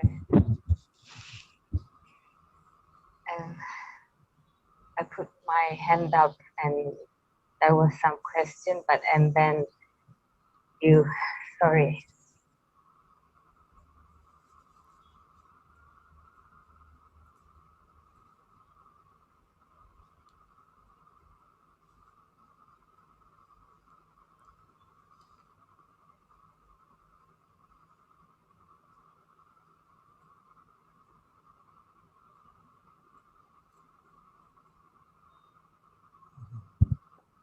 So I saw that you put your hand up. No? Put your hand up when I asked whether the insight is apparent, whether the insight is apparent to your true nature. There's some background. Let me just mute everything and I'll come back. Okay, let's try now. Okay, probably it's coming from there. So, Are you complaining of scratching against the mic? Or? now it's okay, right? Yes, yes, yes, much better. So, so I noticed that you put your hand up when I asked about the intuitive insight of yourself as awareness. You see, now because last time we were talking about who you are being very relevant to which problems deserve resolution, isn't it? So I was saying that if you're a giraffe, then and you spent your whole life spent solving cat problems, then that is not worthwhile. No? So first we have to discover what we truly are, and from that perspective, then we know if something can be a problem or is a problem or not.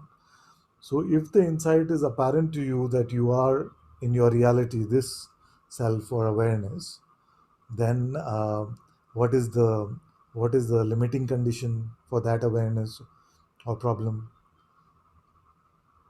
Hmm. First of all, I just want to close the window for hearing you well, Father, because I removed the headphones. I'm Sure. coming.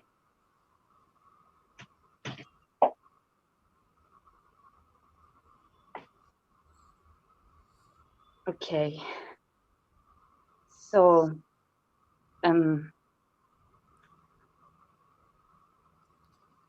no, no limited Correct. conditions for Very this good. awareness. Very good. So now to presume to have a problem, what is required to be done before you can have one? This is for everyone, not just for you, but But before we get into the mode, and most of humanity seems to be living in this mode of trying to resolve something, most are trying to resolve some meaning of life, you see, or how to lead a meaningful life. Life itself is fully meaningful, but not a meaning that the mind can understand, you see.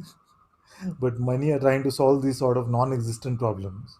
But once you see that you are this awareness really, without any qualities, without any attributes, and yet all qualities and attributes can come and go within you. Now, from that perspective, what needs resolution?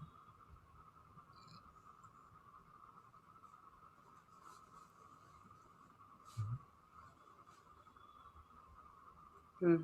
From from this place, everything just seen as just appearance and whatever they carry, Yes. may it And, be a thought or feeling, it's just seen as just appear in this. yeah, yeah. So I would strongly recommend this place. As long, I mean, it's not a place, but just to use words. I want to share something, Father. From that place, or Um, m- my experience about this place. okay, about this place is good. Is it okay? Yes, about this place is good because Yeah. what can happen is the mind can keep tempting us to take other positions, you see, other perspectives, and and usually it says, but yes, from that place nothing happened, but however, you see, I have to share this from my experience. You see, many times it gets us into back into a paradigm which is not true. You see, but with that disclaimer, you can share what is your experience with that place. Okay. So I was sleeping and then I don't know, during the sleep it's just too clear, just I don't know how to express, but let's say this place just incredibly clear, and it's just so incredibly clear that I'm not I don't exist. It's just like pure seeing. Yeah. And then something Who saw arises that? like, sorry, Who sees that? Who what? sees that? There is only pure seeing. Um, there was it was just the seeing itself, like the Okay, recognition itself. good. Then how do you know about it? Hmm. There was only pure seeing. There was only pure seeing, no? And then you say, I was also not there. You see? Then how do you know? Because you have to be the pure seeing to know. So it must be you see. But it's not I the in the traditional way of thinking of the I. It is not the small I. You see, it is the supreme I. It is the absolute I.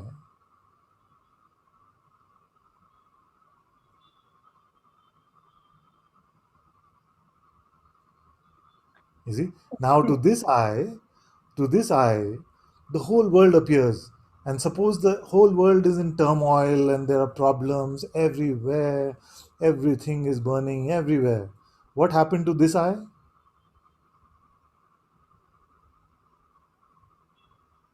Nothing. Is that bad news?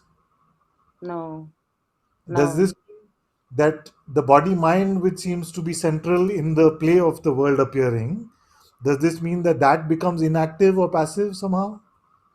That is not what I'm sharing. You see, many can hear it that way, but that is not what I'm sharing. That although the ultimate reality is unmoved, you see, and untouched by whatever may be coming, by the birth and death of the universe, you see, it is untouched and unmoved. Yet the instrument which seems to be central in the as almost like the 3D glasses with which we see the world, this instrument can be active or passive. It is not a judgment either way about that. It's part of the world appearance as it appears.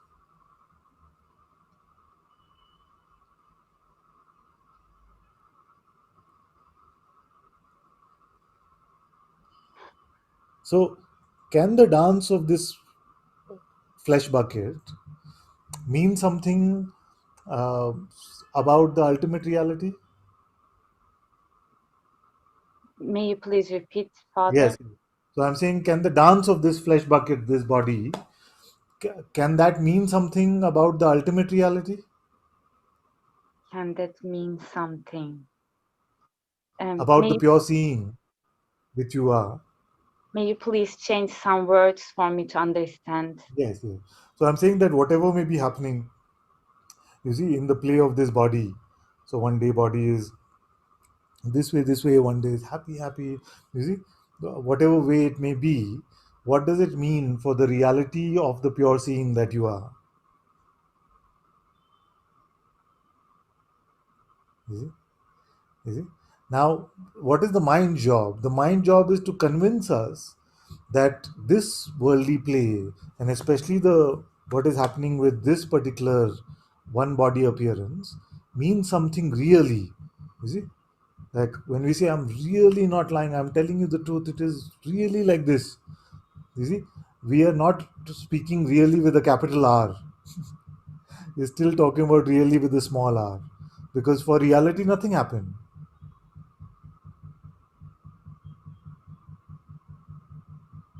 Hmm.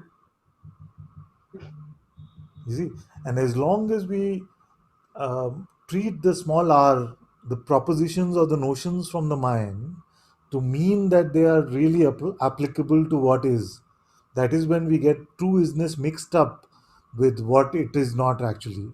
It is the make believe what is.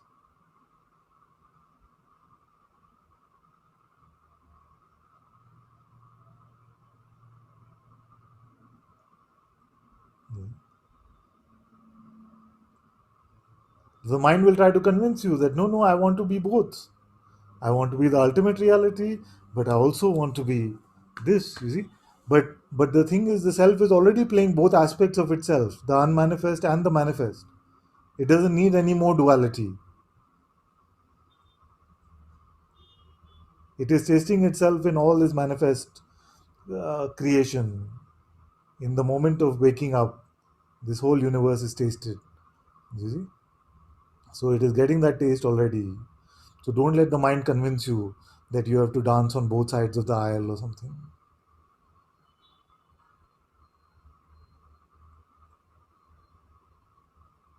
You rest as your reality, and then you see the colors and flavors of the manifest don't go missing on you, they become even more vibrant, because that is the fear, no, that if I just live in that, there is nothing there, there is nothing, it will be so boring. What Oh, am I going to do? it's not my experience even Yeah. now. But generally speaking, many can get scared of this kind of thing, because they feel like, oh, there's just a dark empty void, you see, I don't want to live over there, you see. Yes, sometimes it comes also, Father, like with the feeling of emptiness, you know. But Yeah. like in general, because it's not my experience at all, like it cannot hold. Yes, yes, good, good, good, good. Now, how do we know what our experience is? How do we know What our experience is? what our experience is? Yes, How do we know? yes. It just appears. You see, but what appears, we cannot know.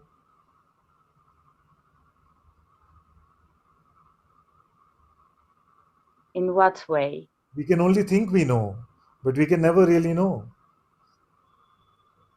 See, the mind's proposals are thoughts about what we think we know about experience, but the mind can never know. That's why I keep asking, what is this right now?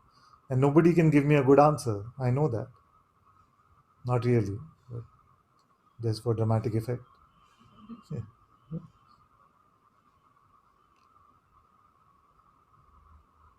Mm. What is this right now? If we cannot know one moment, how can we say I know about yesterday and my whole life and all of these things? How do we know our experience?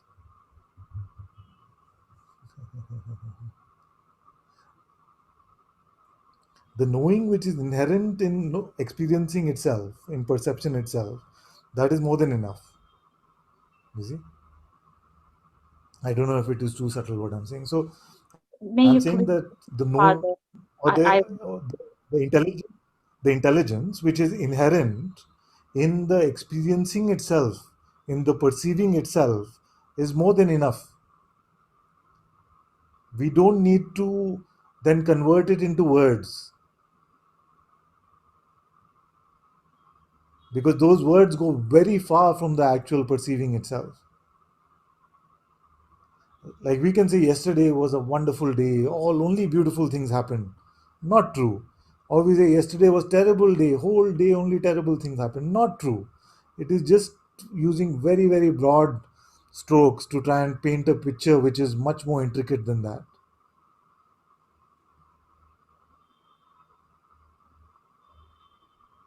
And the biggest thing is that in all of those narratives of our apparent experience, we leave the one that is truly aware out of that narrative. we Leave the one that is aware, you see, that is truly aware. We leave the pure seeing out of the narrative. I've never heard a story in which the central character was a pure seeing. You hearing me? yes, Have you ever heard a story where the main character of the story was pure seeing? You cannot make it the main character because from its perspective nothing has ever happened to it. You see? And the one to which something has happened doesn't ever exist. only And the one that to which something seems to happen has never existed, no? So the one that is, nothing can ever happen to it. The one that isn't, everything seems to happen to that. You see? And the choice that consciousness is making in this play is associating itself with its source, which is the reality, or with the made up figment of its own imagination, which is the person. So the minute we say something happened to me, we're talking about that which we are not. You see? And we're taking on that perspective. And the claims come from a false idea about us knowing what happened to us or what our experience is. We can never know here what our experience is. Actually, we can never even know perceptually. You see, because there can be so many illusions, even in a sensory way. So the meaning making or the sense making that we do, you see, using our mind, just keeps us on this uh, road of being a character that we can never be. How can we know what our experience is or was?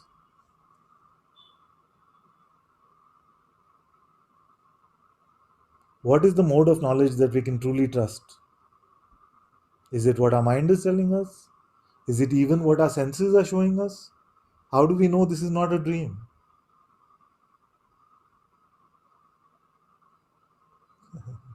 Like the cat and giraffe thing, no?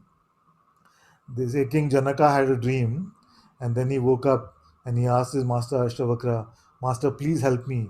Am I the butterfly who is now dreaming it is the king, or am I the king who dreamt it is the butterfly? That has to be clarified first. Suppose the king was trying to solve the butterfly problems, that I don't have flowers to sit on. It goes to the court, no? The king goes to court and says, I have a big problem. I'm trying to flap my wings, but I'm not flying. I'm trying to sit on flowers, but they're too small. They break when I sit on them. You see? What are you talking about? You're not a butterfly, you're a king. So the mind's representations of who we are, do they really represent us?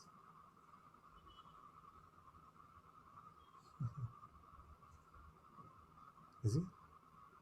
So don't rely on your report on your own mental report for what your experiences are.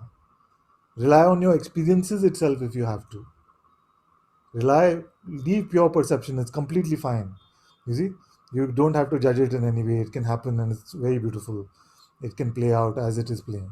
But the minute you try to encapsulate it in your conceptual knowing that this is what is happening to me, that is where all the trouble starts, because this me has never lived.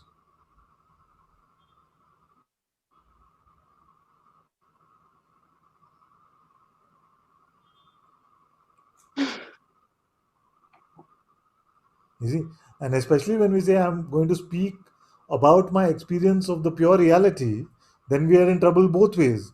Because not only can we know what our experience is, but the pure reality doesn't have a quality that we can speak about.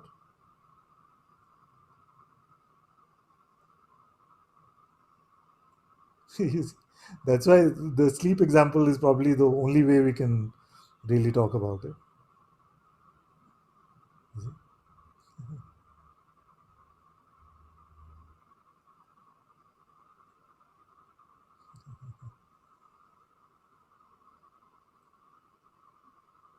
Am I just ranting on, or all of you with me? So,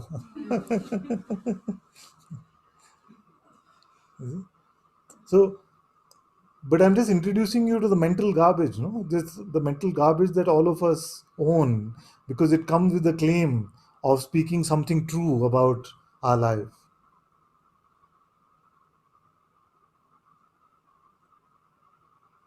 Your life is too big, too vast, too magnificent for you to be able to report on it really.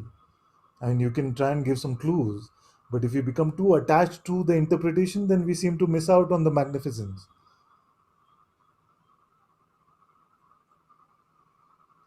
Hmm. Um,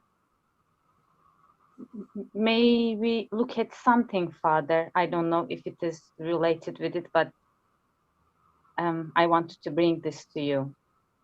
Okay, what you have to do is you transcribe what I've said today, and then Okay. if a question can remain, and I'll be very curious to hear what question can remain after that, then on Monday or whenever next Friday when we meet, I'll hear that question, because I don't want you to leave what I've just told you.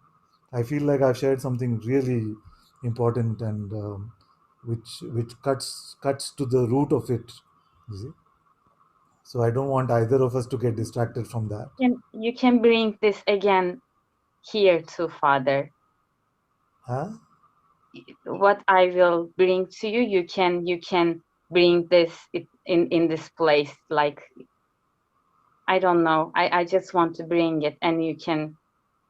Okay, what is the topic of what you're going to bring? Okay. Um.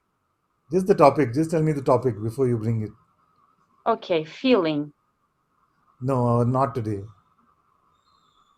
Because what I've shared with you is much beyond the level of feeling. but not the content of feeling. I want to look like, how can it turn into a trouble? How can feeling can turn into a trouble? Even this. Not at all. Because what I've shared with you, I would rather you repeat a bit of what you feel you heard from me. Sorry, Father. Can you repeat a bit of what you feel you heard from me? That is better than the topic you have. I cannot repeat this at all. So do the transcript, and then you tell me if that other question still is valid. Yeah. Thank you, Father. Thank you. Yes. Thank you so much. Thank you. Thank you, my dear. It's not a punishment, okay? And it's for everyone. And I feel like many times it can happen that, like, I feel like I'm sharing something which is the greatest gift I have for you. Anything else will be lower than that. And yet, it can feel like the mind plays this trick on us saying, but that thing is still a relevant topic. So I feel like this bit of exercise that came up here will be helpful for all of us. So just to hear again and slowly at our own pace, because I can mumble sometimes, I speak so fast sometimes. So it's good. Once you're transcribing, you can pause and you can just assimilate those words, because I feel like I'm sharing something which will really be helpful.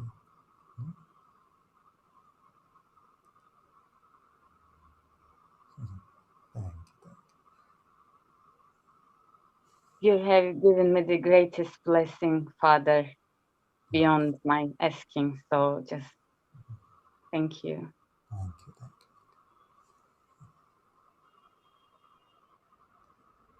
you. Okay. Let's go to Beatrice for a minute.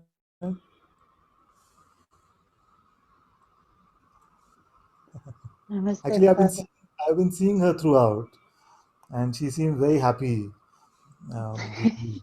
So I don't feel like the question will still be there, but let's see. I've been wrong before many times. No, the question and all this thing has been changed during all Satsang. Yeah. And bueno, I don't remember really, but I see this person with the conversation that you have with Seida. I see more clearly that I am not any of the movement. Yeah. No. Yeah. And so this thing, the identification movement,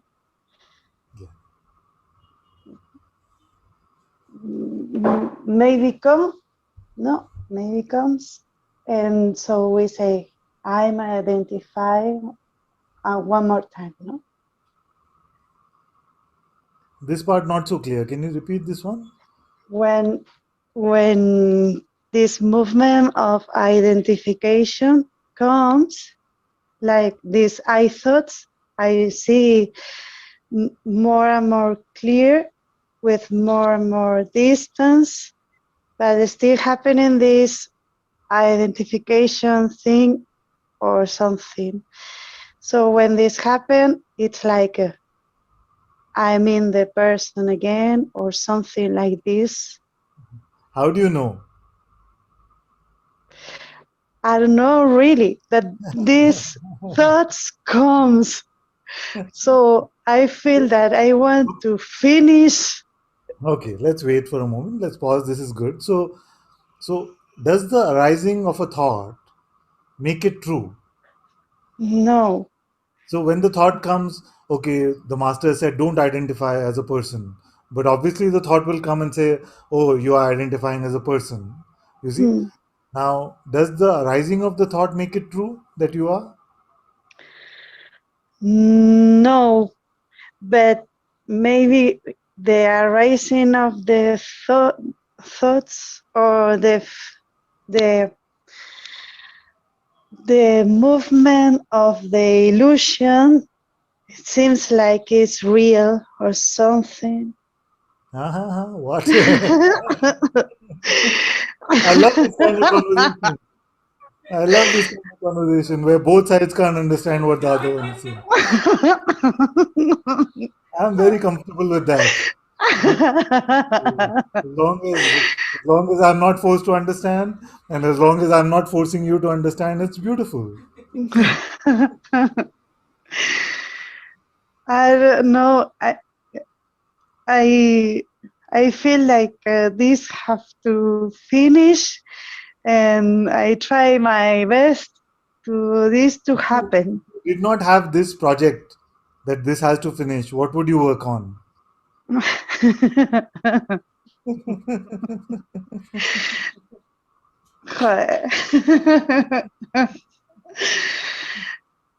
Yes.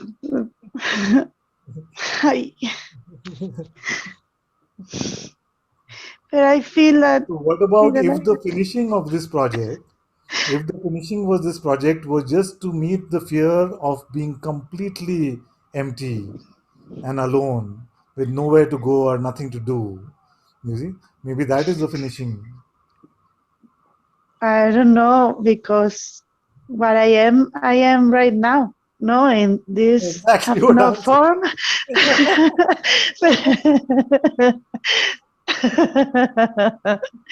But this fear that you're talking about is promising something that is not here. Yeah, so forget about it. No. Yeah. If it is not here, it can't be true. So I don't know what is happening. Why Same. this feeling of not complete or it's happening. It's just an idea. Yeah. Fully complete, more complete than complete can be right now. Yes. So this one, Unless you think about I can't. the minute you put it in the mold of thinking, then it can seem to get blurry. It can seem to get contaminated, but not really. Yes, it's just a movement, no? With okay. So Okay, suppose I you don't don't know. even have the notion of movement. Forget movement. Nothing is moving.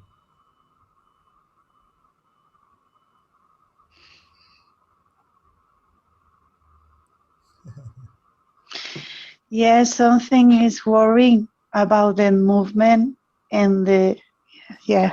Leave movement, leave stillness, leave movement. Both of them you leave. Whatever they mean to you, leave it. It's fine.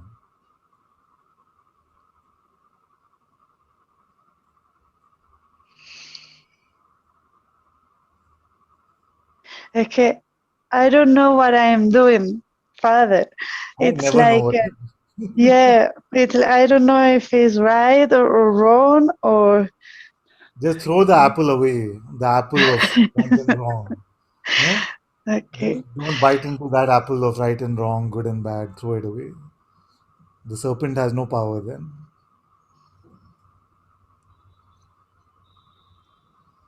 So right now, right now, all that is perceived, I am not. No.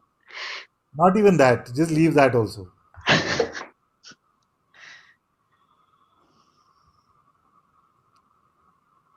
Don't judge or interpret anything. No notion is needed. Yes, but there is like thoughts like, how do you know that you are not judging? What is judging? So, And what forces you to follow these thoughts?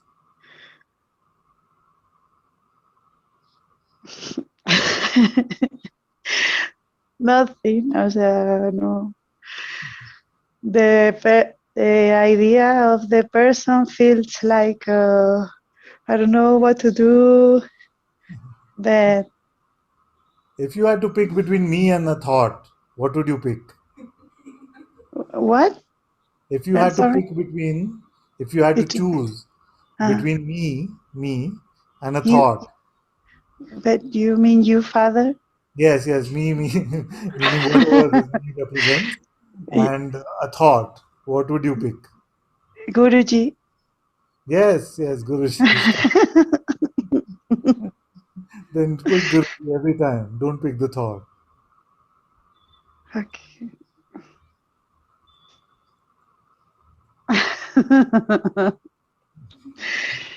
But who is picking the thoughts? You as consciousness, no? Who else is there? Okay, I don't know what it means. Consciousness exactly, or the things of the world, even the words. So I don't know what it means really, because I feel like when I was born, I come here and I saw the world, and I feel like what is happening here? What As soon all as you were this born, you mean? said like that. You were born, you came out and you said, "What the hell is going on back inside?"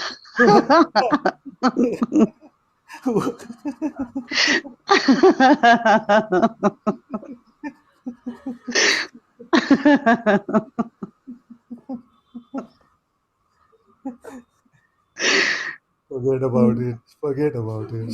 Okay. This is easy. Don't put yourself in any narrative. Don't put yourself in any story because they will only trouble you. Yes. Okay. But I enjoyed this one, I have to say. I came out and this one was there. I was like, what is happening here? Yeah. Not where is my mommy or I want milk, nothing. Just like, what is going on here? Yes. Yeah.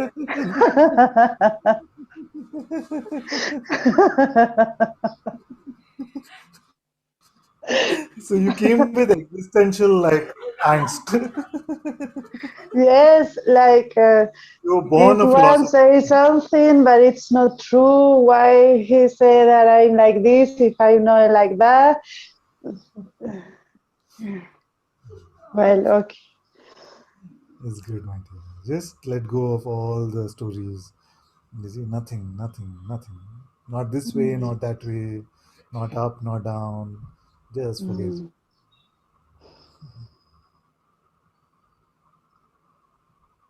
There is a feeling that maybe with you, uh, the the feeling that I'm the person can go away more easily or more potent. Just let go of all stories. Don't worry. Don't put Okay. yourself in any box. You see, don't make any conceptual understanding. Oh, with you like this, with someone like that.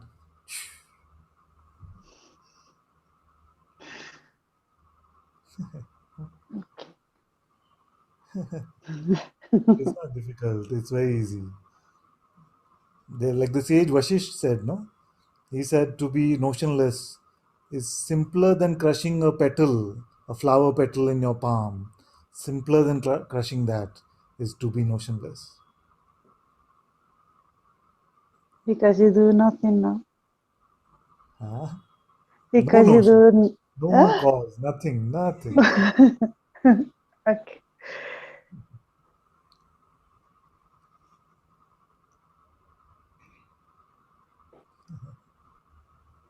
Just forget about it.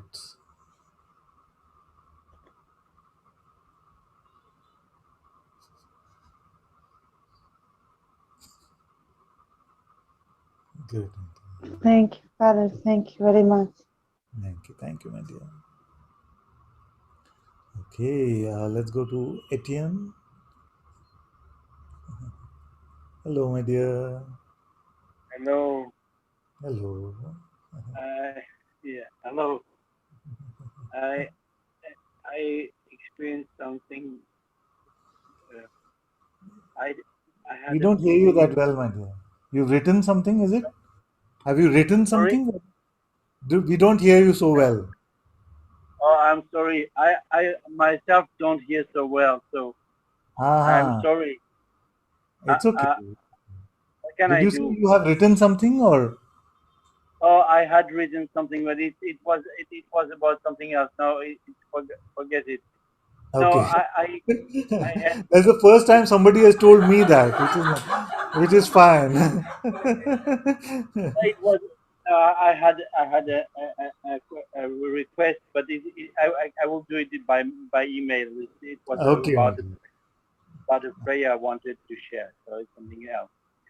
No, I felt some continuous impulse of to talk about something, and it followed me even if I'm struggling with the sound, and it followed me. It popped up somewhere, and has remained until now.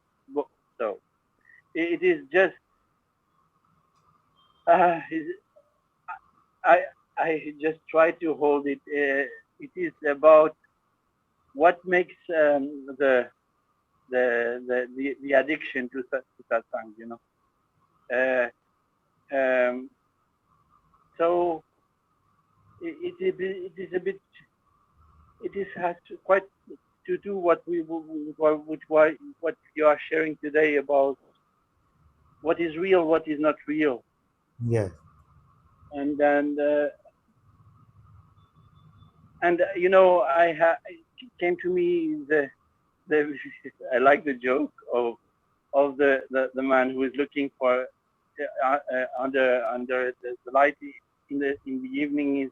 He's looking for something and doesn't find it, and I came and he asked him if I could help him. You know this story, yeah. And after I couldn't help him and I asked him, where did you lose your key? He said, yeah, I lost my keys. Oh, where did you lose my keys? Oh, there, a bit further. Yeah, okay. So let's go there. Yeah, no, he says, no, here is there's light. So that's the same with satsang somehow. Yeah. The addiction to satsang is a bit like this, because we are with you, and we feel we can connect to the real place, and we want to be in the light for a while with you, and because it is already kind of realization, and even for a few seconds, or you know, and it's beautiful, and so I don't know where I want to go with this. I just felt to share this, because so yeah, so much is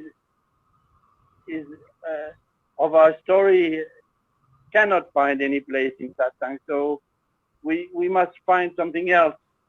So we just I like dive it. and say, let's see what comes out of the box, you know.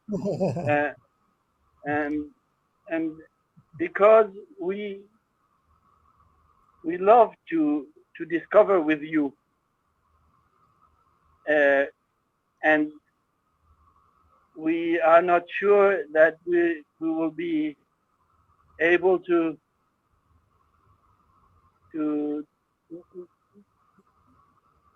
not to know, and we are sure, but we are sure that you will help us not to know. And so so that's the addiction. Maybe it's all what I wanted to share. Thank you. Yes. I feel the essence of what you're sharing. Thank you. Very sweet. Yeah.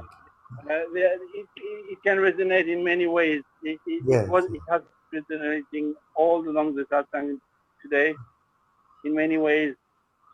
But yeah, the rest is actually personal, and it's not interesting. Very Thank good. you. Thank you, my love. Thank you so much. Thank you. Okay, let's go to the last one, Poonam.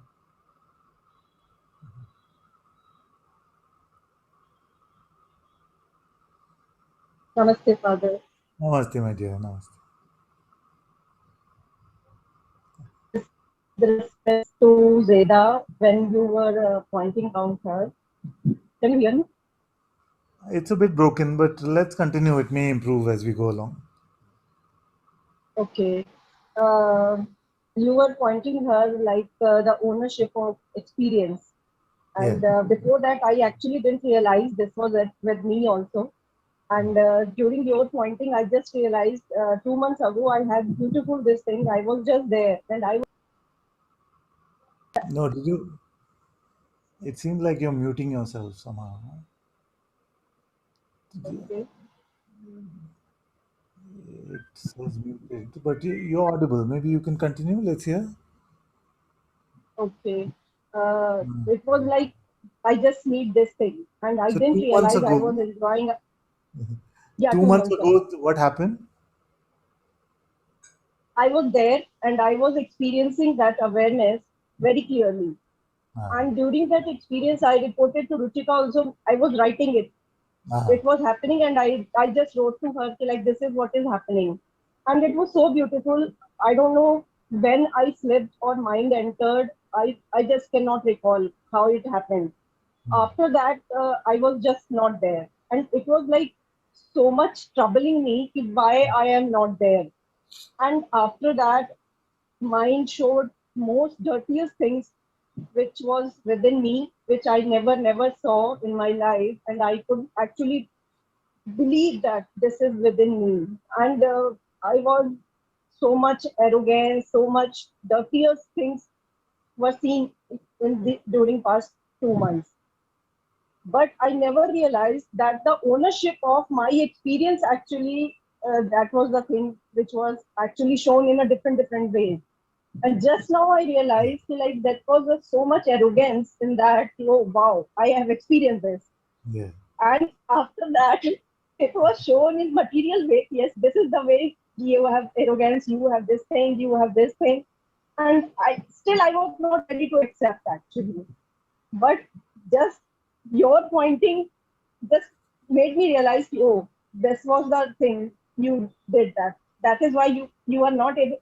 In fact, the smallest thing when you say, "Are you aware?" It was working perfectly, and after that, it didn't work at all. I was like, what is happening? I am not able to do this thing also now, and still it is not working. I am struggling with my mind, but it is not working. Yeah. It's just not working. Very I good. don't know how to do this. Very good. How No, it's fine. It's fine. We all go through this.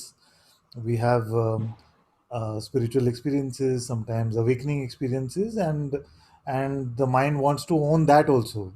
And I'm very happy that Grace showed you the possibility of arrogance, showed you the possibility of pride so quickly, because many times people can get stuck in it for lifetimes. You see?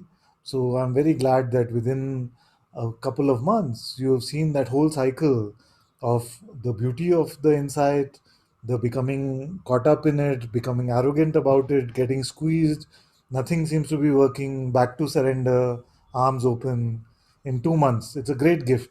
It's a great gift. Some may take 2000 years to go through that cycle. You've gone through it in 2 months. It's good enough. It's good enough. but I felt like I will never reach there now. Don't worry about it. That's my job. You see, but you will not reach there with the potential for arrogance. You see, But I'm right? not able to drop it also. I'm realistic, but I'm not able to drop it. Life is dropping it for you. You see, life is dropping it for you very beautifully. Just try not to get in the way. That's all.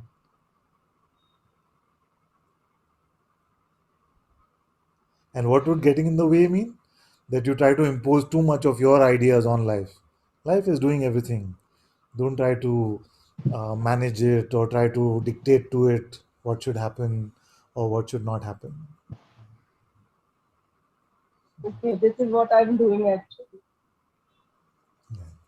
Now loosen up, just loosen up, allow it to unfold. You'll be just fine. You'll be fine. You're fine. I'm always with you. Thank you. Always with you, my dear. Good, good, good.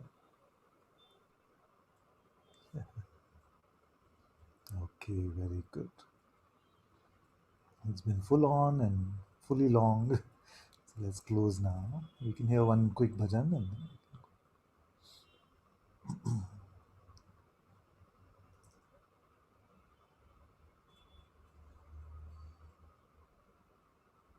did Radha learn the bhajan?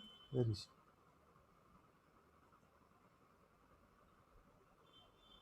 Not yet, no. No, she just got. She had some medical thing. So it's okay. It's okay. No rush, my dear. I'm so looking forward to hearing it.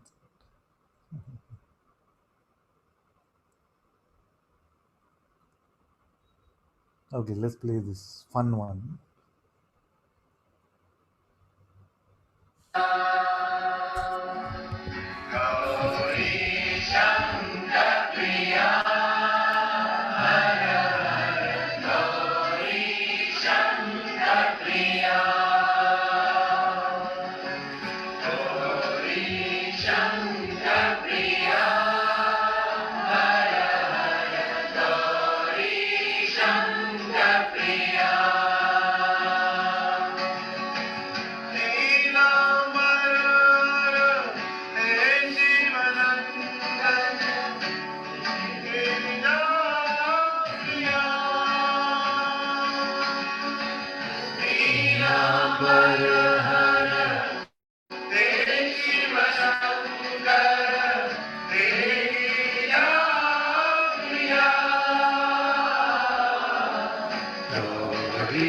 Shankar Priya, Har Har Gauri Shankar Priya, Gauri Shankar Priya, Har Har Gauri Shankar Priya, Nilambar Har He Shiva He Girija Priya, Nilambar Har He Shiva Shankar He Girija Priya, Gauri Shankar Priya, Har Har Gauri Shankar Priya, Gauri Shankar Priya, Har Har Gauri Shankar Priya, Nilambar Har He Shiva Shankar He Girija Priya, Nilambar Har He Shiva Shankar He Girija Priya,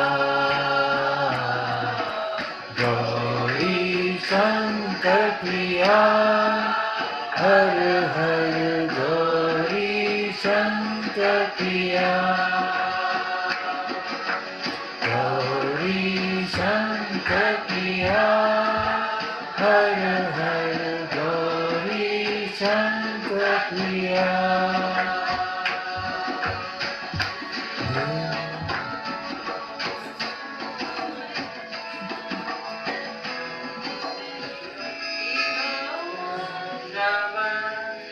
Namah Shivaya, Shiva Om Namah Shivaya, Shiva Om Namah Namah Shivaya, Shiva Om Namah Shivaya, Shiva Om Namah Namah Shivaya, Shiva Om Namah Shivaya, Gauri Shankar Priya, Har Har Gauri Shankar Priya, Gauri Shankar Priya, Har Har Gauri Shankar Priya,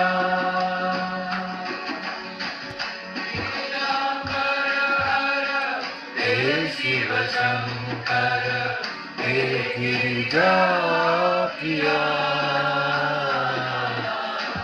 Nilambar Har He Shiva Shankar He Girija Priya,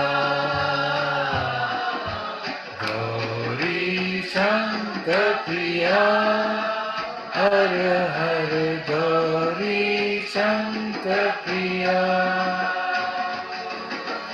Gauri Shankar Priya, Har Har Gauri Shankar Priya,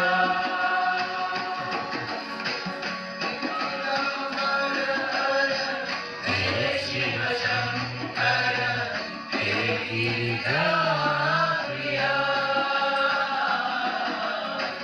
Nilambar Har He Shiva Shankar He Girija Priya,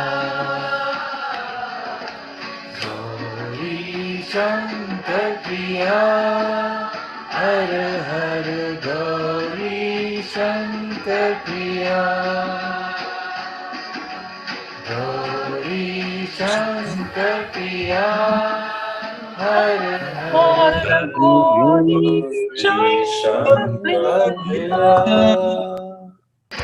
Radharamana Hari Bol, Radharamana Hari Bol,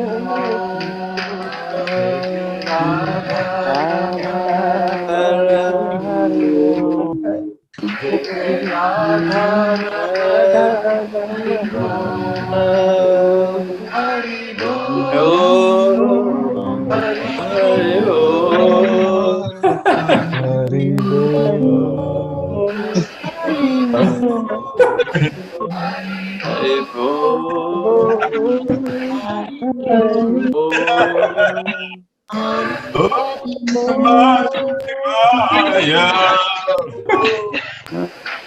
Radharamana Hari Bol, Jai Jai Radharamana Hari Bol,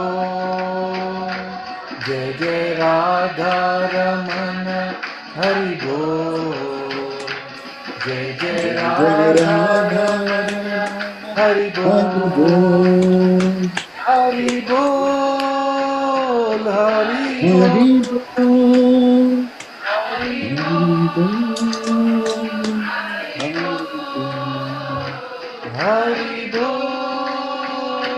Hari Hari Bol, Hari Bol,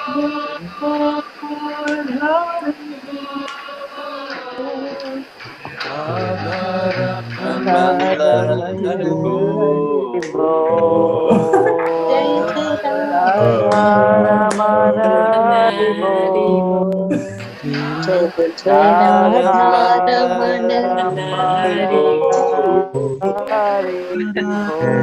Radha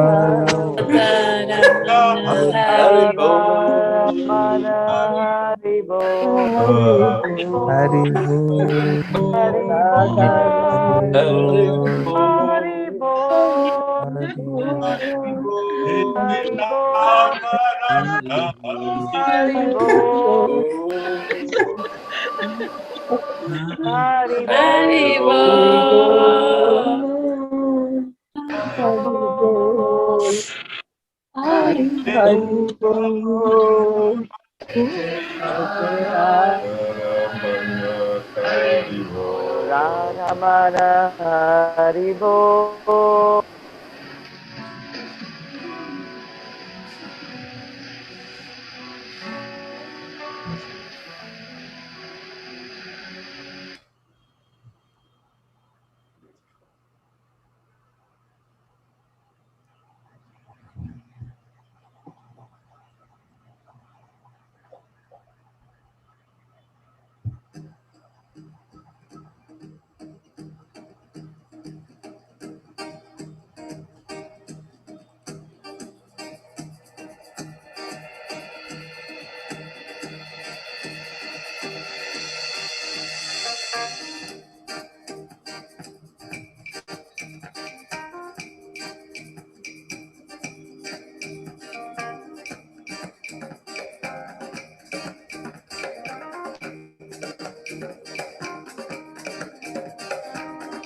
Radharamana Hari Gopala Bolo.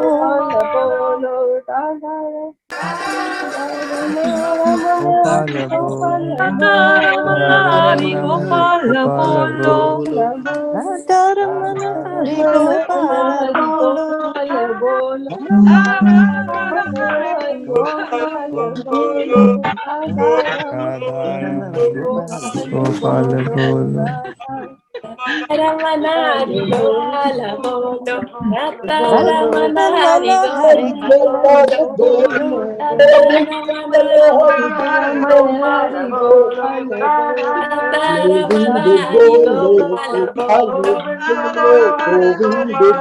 Bolo,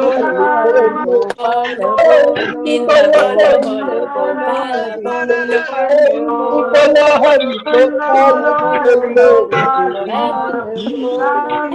Ramanari Gopala Bolo, Radharamana Ramanari Hari Gopala Gopala Bolo, Bolo. Govinda Bolo Gopala Bolo, Govinda Bolo Hari.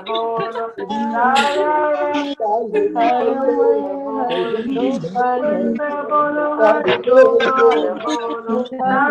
Govinda Bolo Hari Gopala Bolo. Govinda Bolo Hari Gopala Bolo, Govinda Bolo Hari Gopala Bolo,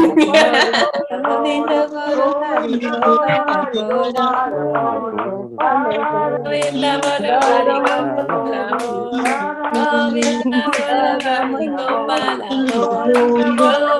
Bolo Radharamana Hari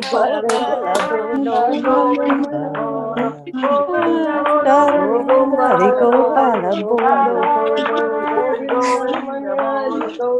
Bolo.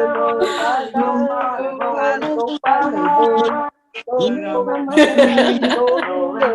Hari Gopala Bolo.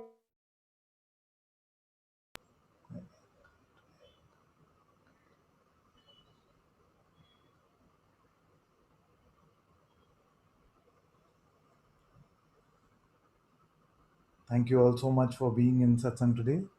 Sadhguru Sri Muji Baba ki Jai. Sadhguru Sri Ananta Ji ki Jai. Guru Kripa Kevalam.